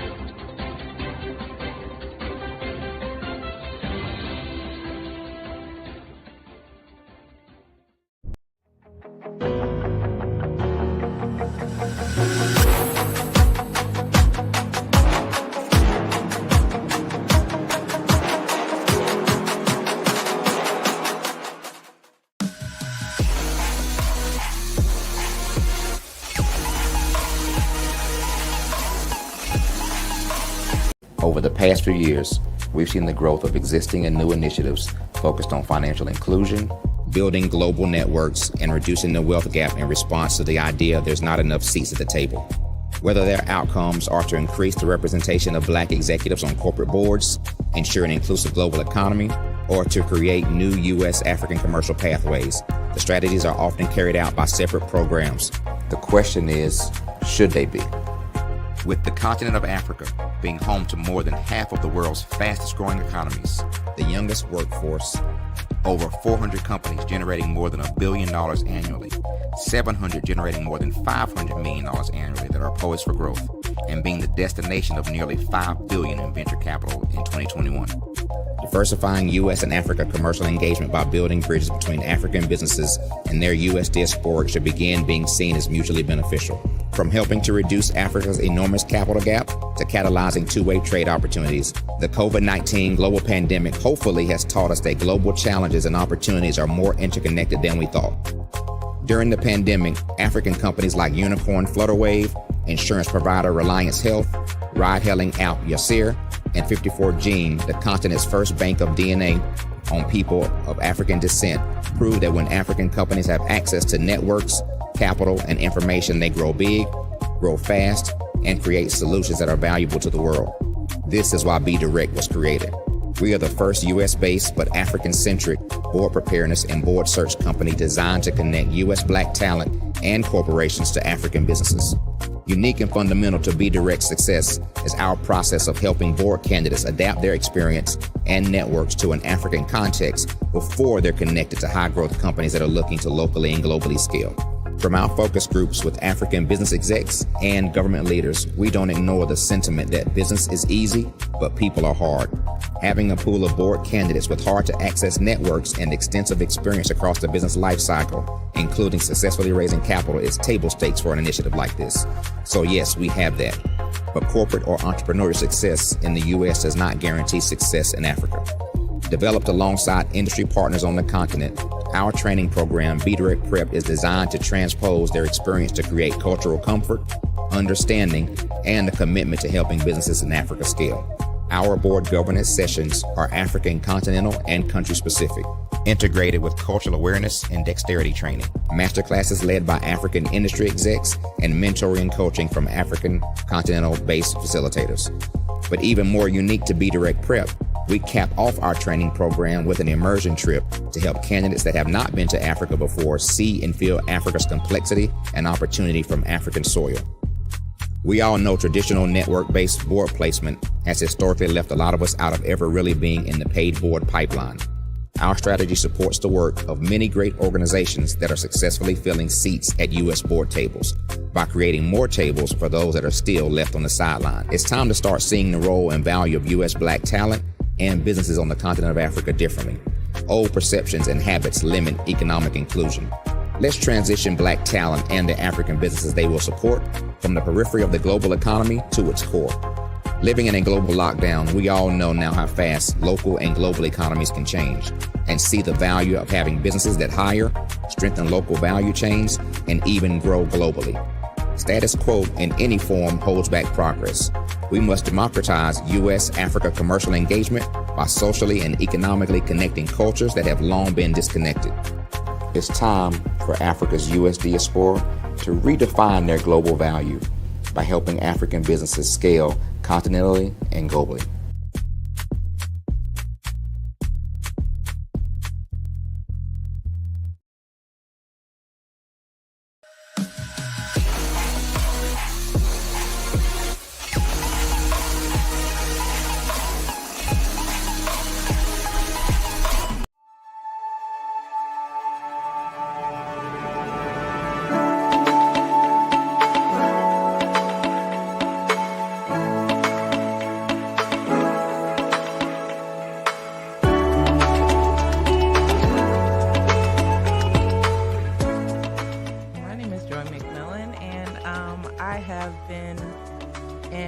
infection control and nursing for over 30 years.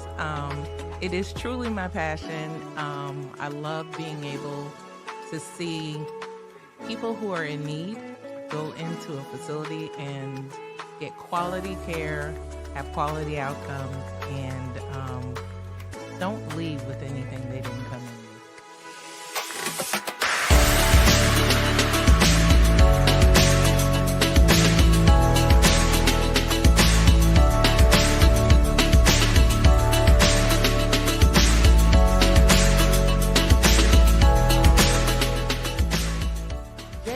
Infection control experts is really about having the ability to partner with facilities, partner with organizations who may not have the resources to be able to make sure their residents or patients, depending on the setting, get the best care that they have. What we're finding a lot of times is a lot of people are wearing many different hats. And staffing is hard right now. And COVID did a whopper on all of healthcare, and everyone is hurting. So I come in, and our organization, we're here to be that support system for them, to provide that extra pair of hands, the innovation that they need for efficiencies, things that are going to make the difference in what happens. And we don't come in when the surveyors come in. What differentiates us is we're their partner. So when you get us, but we're helping you proactively monitor, proactively engage, proactively look at real-time information so that we can make the difference ahead of time.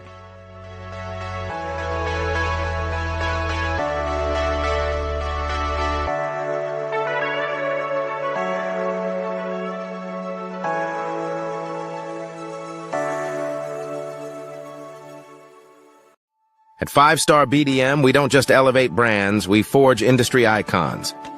Our mission is to amplify your business and personal brand through dynamic AI-enhanced strategies and an elite professional network of over 20,000 experts. We empower entrepreneurs and small to medium-sized businesses to lead, scale, and transform. Our powerful network accelerates your speed to market and connects you with unparalleled growth opportunities.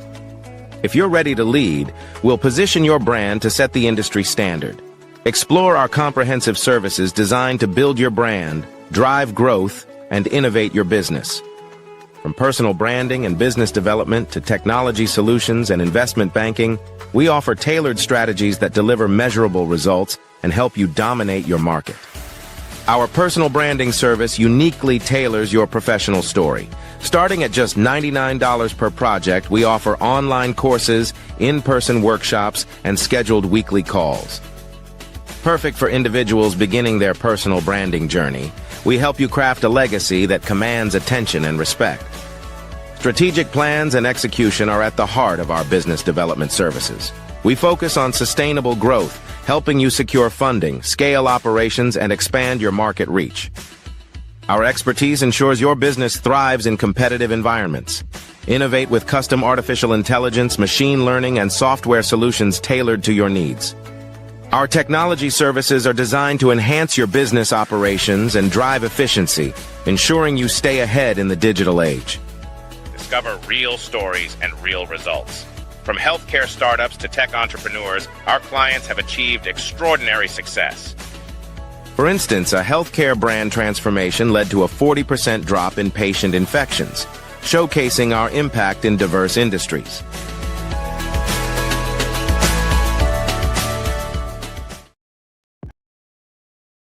Hello, I am Dr. Eric Kelly III, the visionary strategist and founder of the Black Business Olympics. I invite you to showcase your Black-owned businesses on the Black Business Network global stage. The Black Business Olympics is a global Black Business Network platform that propels Black-owned businesses into the international spotlight. By showcasing your business on the Black Business Olympics platform, You can reach a worldwide audience of potential customers, partners, and investors. You can also establish yourself as a thought leader, an expert in your field, attract lucrative partnerships, and more speaking engagements. In addition, the Black Business Olympics platform provides a valuable opportunity to connect and collaborate with like-minded entrepreneurs and business professionals from around the world. This can lead to new business opportunities, ideas, and relationships. Finally, by sharing your story and expertise on the Black Business Olympics platform, you can inspire and empower others. This is a powerful way to make a positive impact on the world and leave a lasting legacy.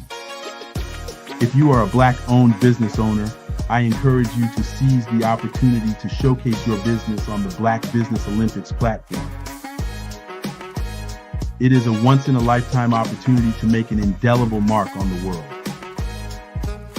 Be one of the 1,000 visionary entrepreneurs who are changing students' lives, shaping industries, and leaving an unforgettable legacy for their families. Unleash your voice on our global stage and watch your business thrive.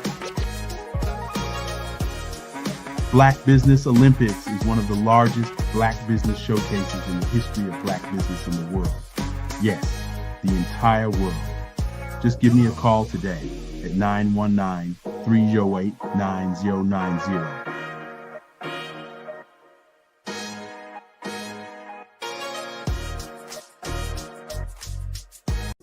Follow the Brand TV broadcast host, Grant McGaw, as he visits with top executives and entrepreneurs to find out their secrets of success with their personal brand.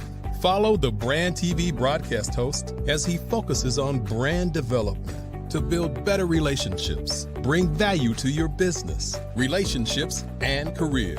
You will enjoy listening to each episode that is tailored to speak to you directly.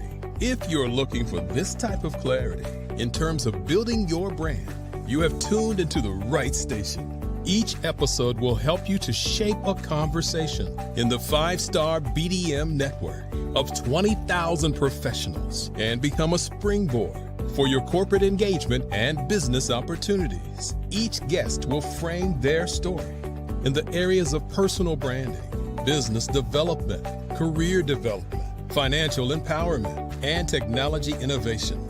Grant McGaw explains why he is the CEO and owner of his own professional career. Grant is an accomplished business leader and entrepreneur who wants to give back to individuals to grow their personal brand strategy.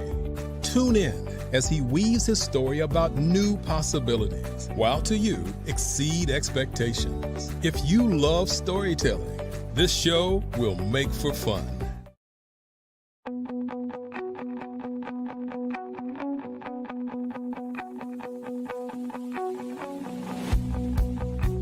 I am Black Business.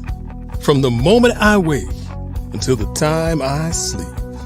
Yes, I am Black Business. I am Black Business. Tell me, are you Black Business? I am Black Business. Do you support Black businesses? Listen, I support Black business because I am Black Business.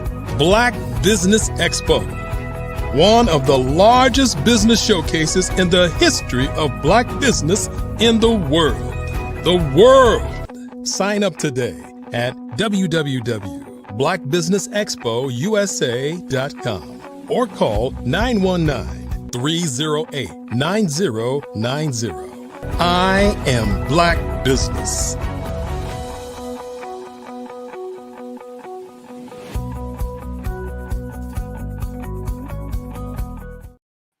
Good day, good day, good day, business owners, entrepreneurs, thought leaders, and corporations. Welcome to the Black Business Network. My name is Grant McGaw. I'm the CEO of 5-Star BDM and host of the Follow Brand podcast and TV series. And I'm your business moderator for this day on the Black Business Network. The Black Business Network is a 24-hour business network showcasing Black businesses, business owners, entrepreneurs, and thought leaders worldwide. And we have speakers from North Carolina, London, Singapore, Africa, Japan, and cities all over the United States. The Black Business Network is a global community sharing its business knowledge to empower, inspire, and educate businesses about business. And our next speaker, Joy A. McMillan, is a nationally recognized authority in infection prevention and a passionate advocate for healthcare equity. With over 30 years of nursing experience and deep specialization in infection control, she founded JAD Infection Control Experts as a transformative consultancy focused on reducing healthcare-associated infections, or HAIs, and elevating patient safety culture. And under her leadership, she has delivered tailored infection control plans, real-time monitoring, staff training, and mock audits, helping facilities reduce HAIs by up to 45% to improve in all areas of compliance and costly denials in health plans. Joy is also a board-certified expert in infection control and president of the Miami-Dade APIC, or APIC chapter, and a trusted speaker at national health conferences. So I would like to welcome her to the Black Business Network. How you doing, Joy? I'm doing well. How are you? Just wonderful, wonderful, wonderful, wonderful. I see you so often nowadays, especially on social media platforms, but also in different conferences that you have been involved in. And you are the poster child of how to develop business and grow opportunities. How do you have so much energy and time to do all that stuff? Well, it is truly my passion. So when you love what you do, and as an entrepreneur, business does not come to you. So you have to put the work in. You have to get out there and network. I love networking. And these conferences are an opportunity to do what I love to do and network so that the business can thrive. So I'm thankful that I'm able to go to so many conferences, and I'm thankful for the opportunities when I'm asked to speak as well. Well, you just recently spoke, I believe it was the Florida Healthcare Association, that you were asked, and this is such a big, I love this part. When you're in business and people are asking you to be on their stage, that says something. To your point, like people, you have to go after business. When somebody comes after you, they see you as valuable. Talk to me about that experience. That was wonderful. Florida Healthcare Association has been doing this for years. I think 50 years. They have their annual conference this year, or whatever it was. And for the first time ever, they had a live podcast outside of the expo room, to where they invited a number of people to, I think they had 5 slots, and I was able to be one of the only female that was actually invited to come and speak on what I do. It just shows that people are understanding, and the more people know of the services and know of what I do, and the more speaking engagements I get, people love to showcase that. When you're doing good things, it's not hard to sell. When you're doing good things, when you're really promoting what's right, when you're out there fighting the good fight. So I'm excited about that, and I love speaking. So every chance I get, I never turn it down unless I have a family obligation. I know when you first worked with me, and with the artist has know, Joy is one of my clients, and she's been working with me over a year now. And when she first came, to work with me, and she said, "All right, Grant, this is where I'm at right now. Can you help me with this next phase?" So I had to take a look at her current website. I took a look at what her messaging was. And we had an honest conversation around this. And I believe you've had a major turnaround. I want you, just from your own perspective, talk to them about your experience with 5-Star BDM. Oh, that's an easy topic. I started off knowing, you know, as a person that is focused on growing their business and, you know, really investing in their business and growth. I knew I would sit up at you know, set up at you set your table at these different events and this and that. And the first thing everyone asks is, you know, what do you do? What do you do? What do you do? Because the primary name at that time was JD Higher Expectations, right? And what was that? I knew what it was, but I knew that no one else understood what it really stood for and what the concept was. And so we went down that path together, explaining, you know, where I am, what I wanted, where I wanted to be. And it was a great process because I learned a lot about myself throughout my journey, because one of the things, you know, you do is you require us to go down that path of where did it all begin? Who are you? What is it you're really trying to accomplish? And in doing that, you know, it changed my focus mentally as well. And it also made me understand the value that I actually bring. I I knew I had value, but there are times when, after going down that strategy session and understanding, you know, where your gaps are in your business and how you can elevate that, and it doesn't take as much as some people may think to get there. You just have to follow. You have to follow the program, and the program works because, you know, here I am today. I can't tell you how many places I've been, how many different opportunities that have been awarded to me because of that presence. And presence, I mean, we're in a digital age. Presence is everything. It is absolutely everything. So I'm I just finished working with a group. I think there were 6 or 7 of us in the Infection Control Today magazine. They did a panel discussion with I think it was 6 of us, top subject matter experts in infection control. Um, I wouldn't have been on that stage. That online presence is everything. How you represent your business, your ethical commitment to your clients, and the value added and the return on investment. So I think working with 5 Star BDM really, it launched me. It launched me, and people have to understand it. It's not overnight. Things don't happen overnight, but when you put the daily work in and daily work in and daily work in, you will see results. 100%. And I'm glad you said that because it's a two-way street.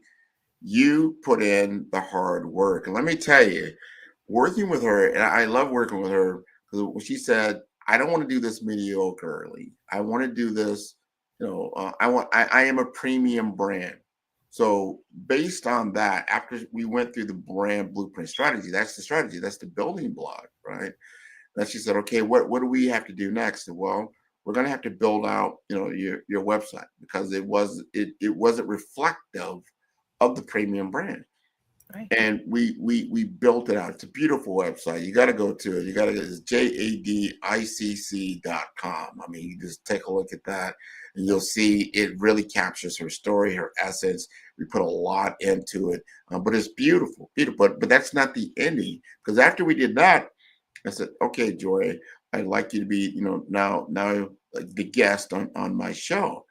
And how do we want to do this? Because it's part of the package, right? Is I want to do this at a high level. We're going to go, can we do it at a studio? I said, yes, we can.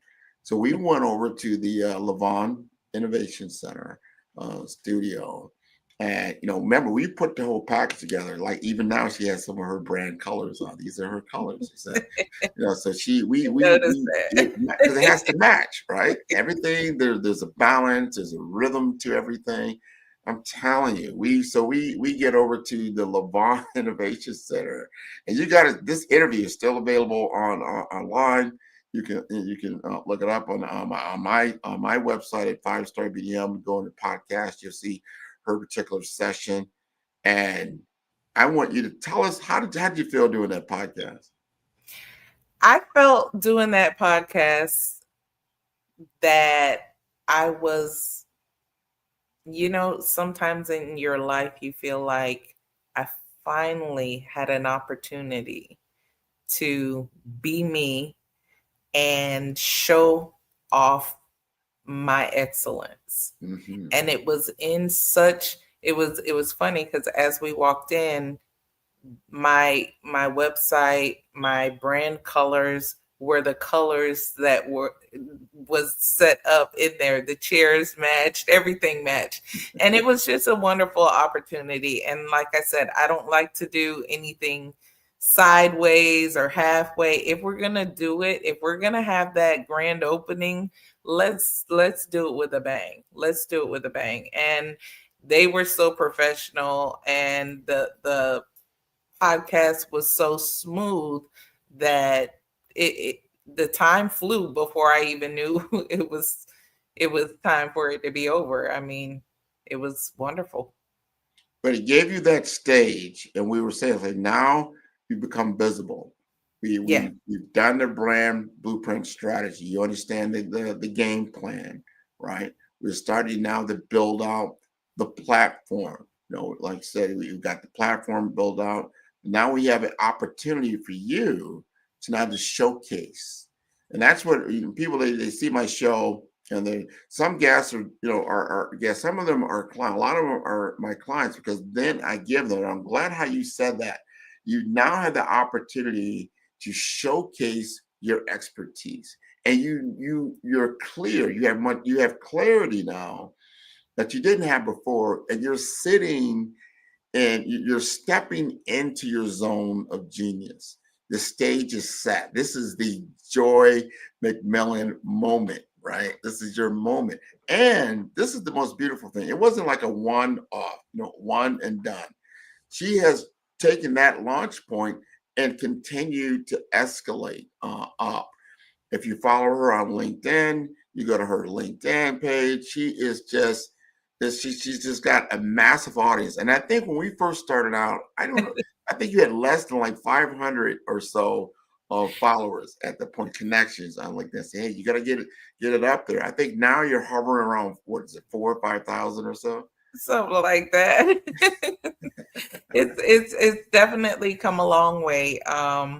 And people, I think it's important for people to understand it's not so much about simply just being on LinkedIn, but it's about forming the connections, building the connections, because those connections have led me to so many other opportunities and collaborations. And, it's really about using the platform to be genuine about what you have to say, be authentically yourself. And people recognize that. And then they continue to automatically, they reach out. I had someone reach out to me the other day when I spoke at APIC, and they were talking about, hey, all I see right now is you on the stage, but you have your presentation. Have you done presentations like that without having, a PowerPoint or anything like that? And I was like, oh yeah, you mean she was like just engaging with it. And I was like, of course, that's where the fun is. That's where you really get to understand your audience, and your audience gets to understand you, because she saw how engaged I was with the PowerPoint, still with the audience. She was like, have you ever just, and she's like, we need to get together later on this year because I have some things coming up and I think I want you there. So just using that platform,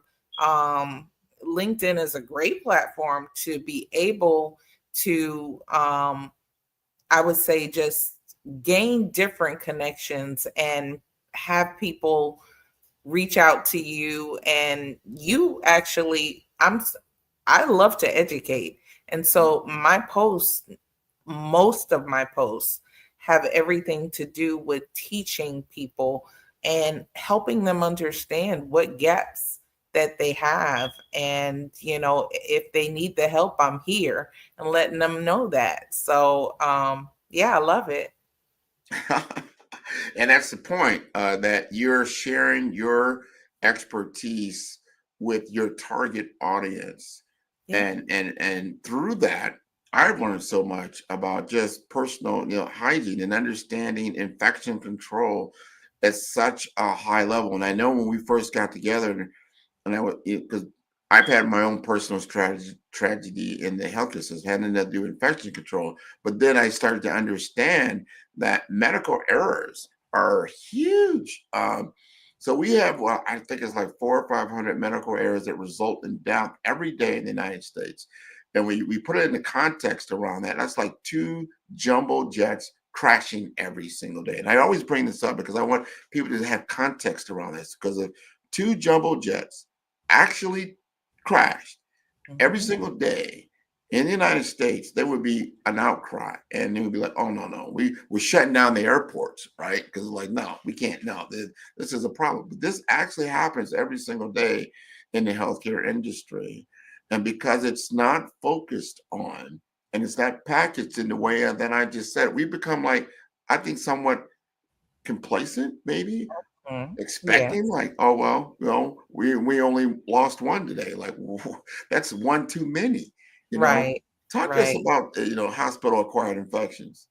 So, hospital acquired infections, and I'm glad you actually brought up your personal experience when it comes to medical errors, because my expertise is in infection prevention and control, but it's also in regulatory compliance and survey readiness. And so those things go hand in hand with patient safety. And so you have some people who have their niche and they're in infection control and that's it. No, I actually know every regulation when it comes to CMS guidelines, when it comes to Joint Commission or DNV, whoever the accrediting body is.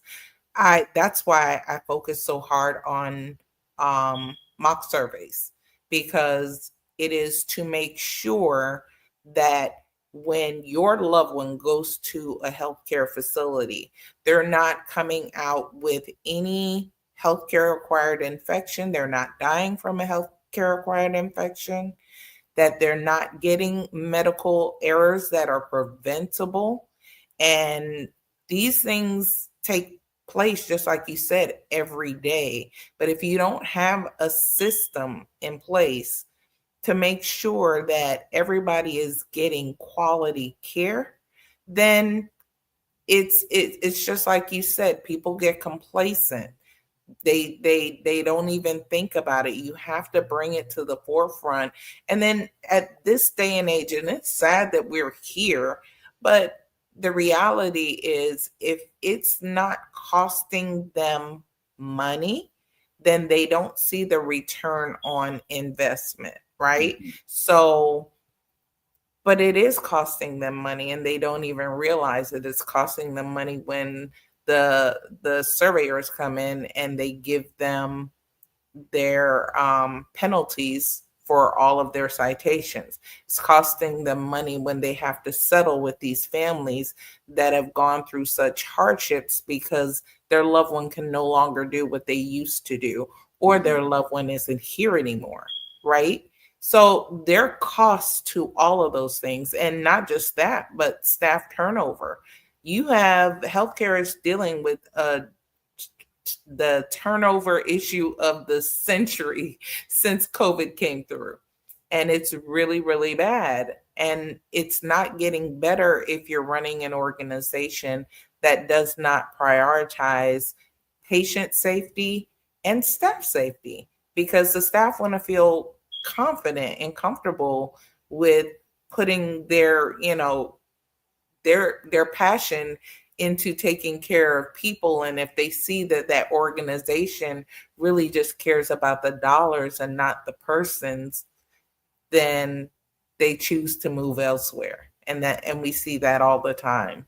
So it's really about supporting people, helping them understand why it's important, having those difficult discussions with healthcare leaders that need to hear it, because it's not the small person at the bottom that is going to be able to approve the changes that need to be made. But they do have a voice and they can advocate. And and not just the workers, the public, you all have a voice. You can advocate for change to take place. And so as I step out there with my platform, I try my best to continue to teach and educate the public on what they can do and what they should expect from a healthcare organization. This is important knowledge. I would, if you don't mind, I'd like to, because I want to utilize this as a moment of education. And because a lot of times when I see a lot of your posts, you're giving tips. You're showing some things that you can do every day, whether you're in facilities, types of things. Because like I said, there's turnover. There's a new nurse in there. You don't know what their skill set is. And these kinds of things. I should probably take a lot of your posts and just plaster them, all over the facility, because here's the how-to, to make sure that you don't leave the facility with something that you shouldn't. Can you give us some tips that you say, here's 5 or 10 tips, whatever it may be, that like, hey, if you just practice these things, it's going to help you immensely? Okay, so is that when it comes to healthcare workers, or is that the general public? Who's my audience? Let's do the general public right now. Yeah. Okay, that's easy. So the general public, I am a very strong component. I will say, get your vaccines. If you are eligible to get a vaccine and it is that time, get your vaccine. I know that there has been a lot of hesitancy based on a lot of misinformation and disinformation, but vaccines actually have proven to save so many lives. And we're seeing so many resurgence of things that don't need to happen. So I would say follow the science. Don't listen to the misinformation, disinformation. Follow the science and follow the science experts, and they can lead you well. The other thing that I would say is make sure that as you are going about your daily routine, there's certain things that you can do every day that just simplify everything. So I keep hand sanitizer, a big bottle, in my car. And so when I leave my car to go someplace, I'm not a germaphobe when I'm out there and just doing the most. No, I go about my shopping or whatever I intended to do as I'm in the store. I do not, however, touch my nose, my eyes, or my mouth, right? And as I'm leaving the store, I go ahead and I put everything where it needs to be in my car, or do what I got to do. And then I sanitize my hands. And I keep that, it's the simple things. The other thing is important is, please, when you see somebody who looks like they may be sick because they're coughing a little too much or this or that, keep a mask with you. Protect yourself, because what we've seen, and unfortunately, in the States, as well as, I think they're better abroad than we are in the States with this. Put a mask on if you think somebody has the option, or if you're in a highly populated area and you just feel a little bit like you're in the airport or you're on an airplane. I do not do any of that without a mask. And then as soon as I come out, I take it off and remove it. So am I wearing masks everywhere? No, this is not back in, and I will say public health emergency. I won't say COVID times, because COVID times are still here. People don't realize there are many people that are getting sick, and it's not, even for those that are vaccinated, it helps prevent you from having the worst outcome. But people are still getting sick from COVID. There are small details when it comes to disinfection and cleaning that people need to understand. Read the bottle of what you're utilizing to clean. Read the actual instructions. Don't just spray it and think, okay, I've sprayed it and now I'm going to do what? Wipe it up?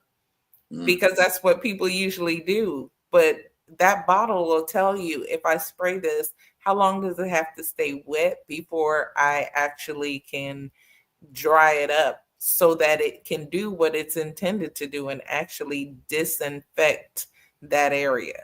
And a lot of people don't know that. So I think that's a good thing to point out and make people aware of, because without it, you're putting yourself at risk without even knowing it. You're thinking you're doing the right thing, and instead of doing the right thing, you're just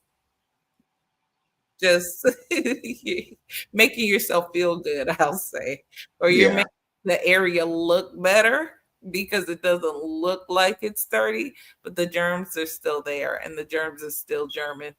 So the germs are still German. Germs are still German. They're still doing what they're doing to cause harm. That's their favorite thing. Germs' favorite thing is to cause harm. And they do it so well. So we're here to stop that phase, stop them from having the opportunity to do that. That's the goal. This is important. Thank you for giving us those tips. Very, like you said, it wasn't just during COVID around doing hand sanitizer. It's not just during COVID when you're thinking about the mask, because like you said, germs still German. Like they're still German. Yes. And I just got out some airplanes. Matter of fact, I think if I counted it up, I think I was on maybe like 6 airplanes probably within the last couple of weeks. And you're just clustered, with people, 300 people or so, on an airplane. You have no idea, what they're what they're carrying, or they may not even have any idea. And that's the key. I'm so glad you said that, because most people really don't understand that you have a set of people that would easily put your life at risk. Easily. You do have a set. They know they're sick. They don't care about the public, and they're going to travel as they will. We saw it so much with COVID, right?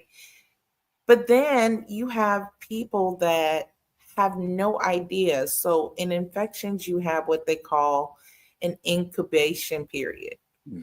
And in this, I am fogging. Hold on. In the incubation period, we'll just go without those because I don't need them. In the incubation period, you will have sometimes 14 days that the virus lives in your body. And can be transmissible to others and you have no idea. Wow. You don't have an idea that you're carrying it. So you can't protect anybody if you were one of those wonderful people that cares about your community or your family or anything like that. You wouldn't even know. So having that incubation period, and it's different depending on the virus, depending on the whatever it is. Sometimes it's virus, sometimes it's fungal, sometimes you just don't know. And being able to sit there and just understand that protecting yourself, they say it all the time, protect yourself at all costs, right? It's one of those sayings now, right? But, and we're not just talking about protecting our peace in this situation, we're talking about protecting our health. And so you want to prioritize protecting your health. You want to be proactive in that sense at all times for you and your family.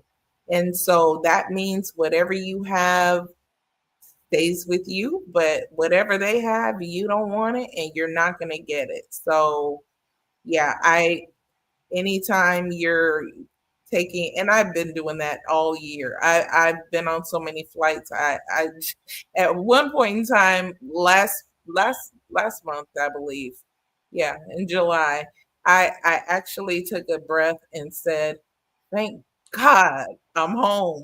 You know, because I had 1 month where I only had one engagement, and in June, I think I was home maybe 6 days. I was flying from one place to the next, to the next, to the next, and it's like, whoo.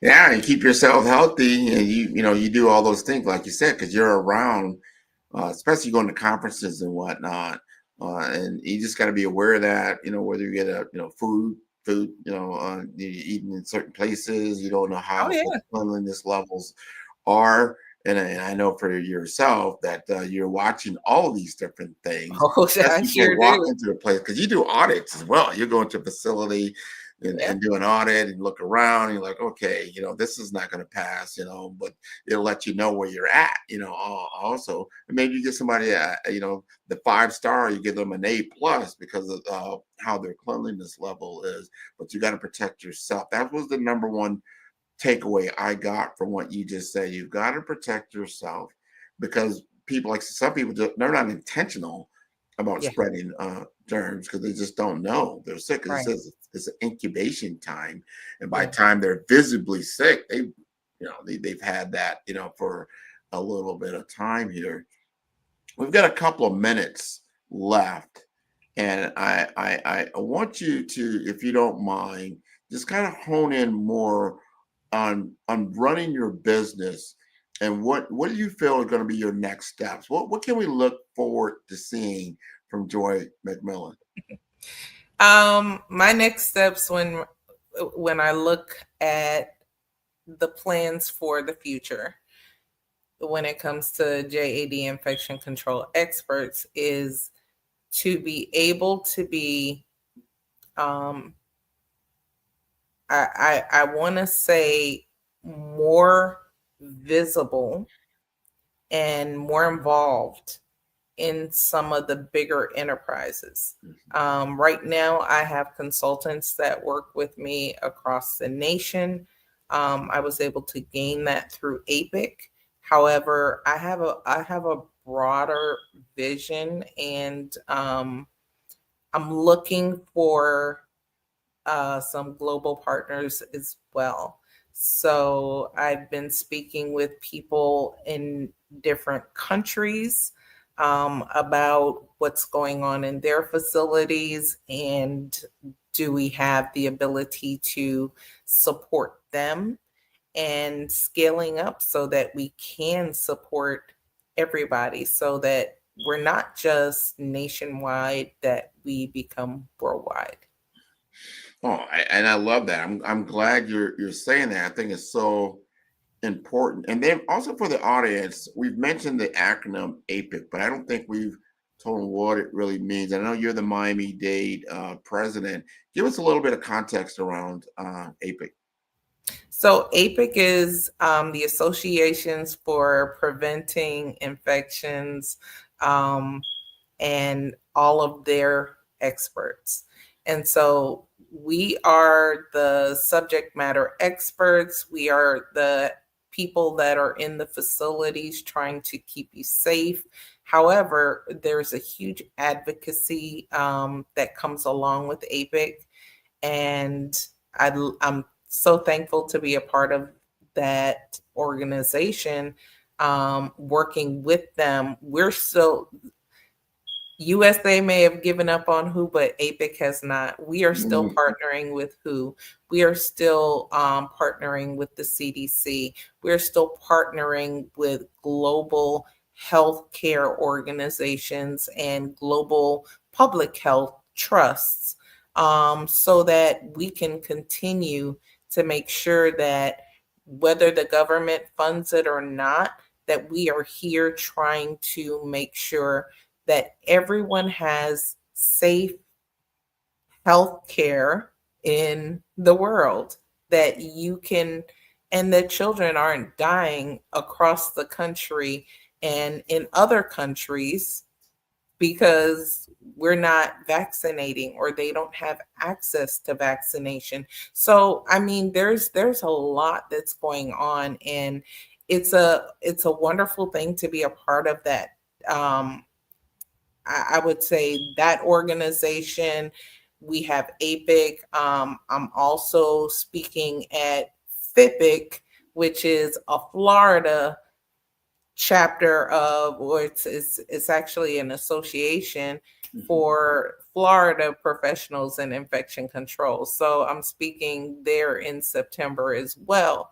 But the goal is for us to champion, as subject matter experts, everyone's health and make sure that everyone has the ability to have quality health outcomes and expect that. I mean, we should be setting the bar.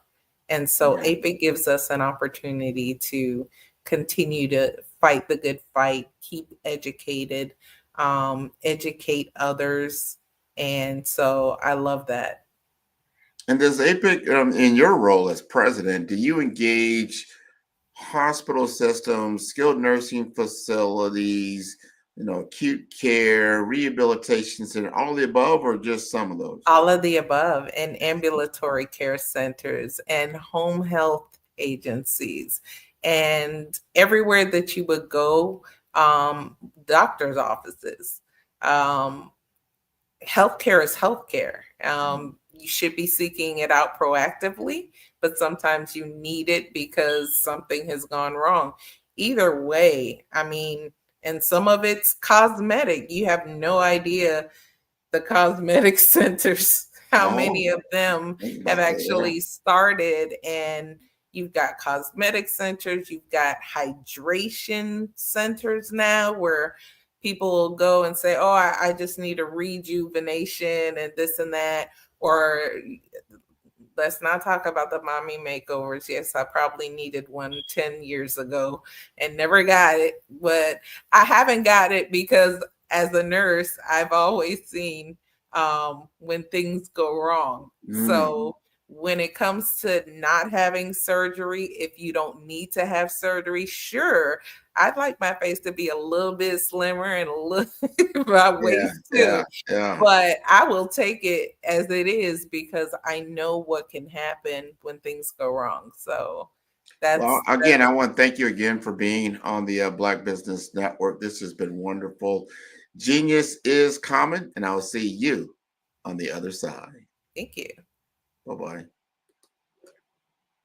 want to remind everybody that the Black Business Expo's mission is to raise funds for students and K through 12 entrepreneurs. This expo is a fundraiser, and you can go to blackbusinessexpousa.com to donate to the scholarship fund or use the Cash App that is on the screen below. That's $BBXUSA.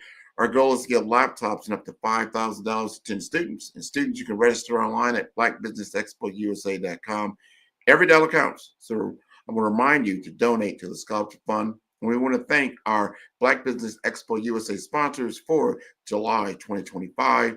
They include NC100, Moody Capital Partners, Suede Soul, 5-Star BDM Media, Lotus Richey Coaching and Training, Carolina, Virginia Minority Supplier Development Council, Step Management, Hello LLC, BHS and Associates, Margin McLean Foundation, Genius is Common, Earth Essentials, Milani China Global, Executive Women's Success Institute, The Quality Coaching Company, Superwoman Business Services, Creative Force Studios, Lee Entertainment, Artistic Act Design, Black Business USA, Black Business Expo USA, Genius is Common, and I will see you on the other side.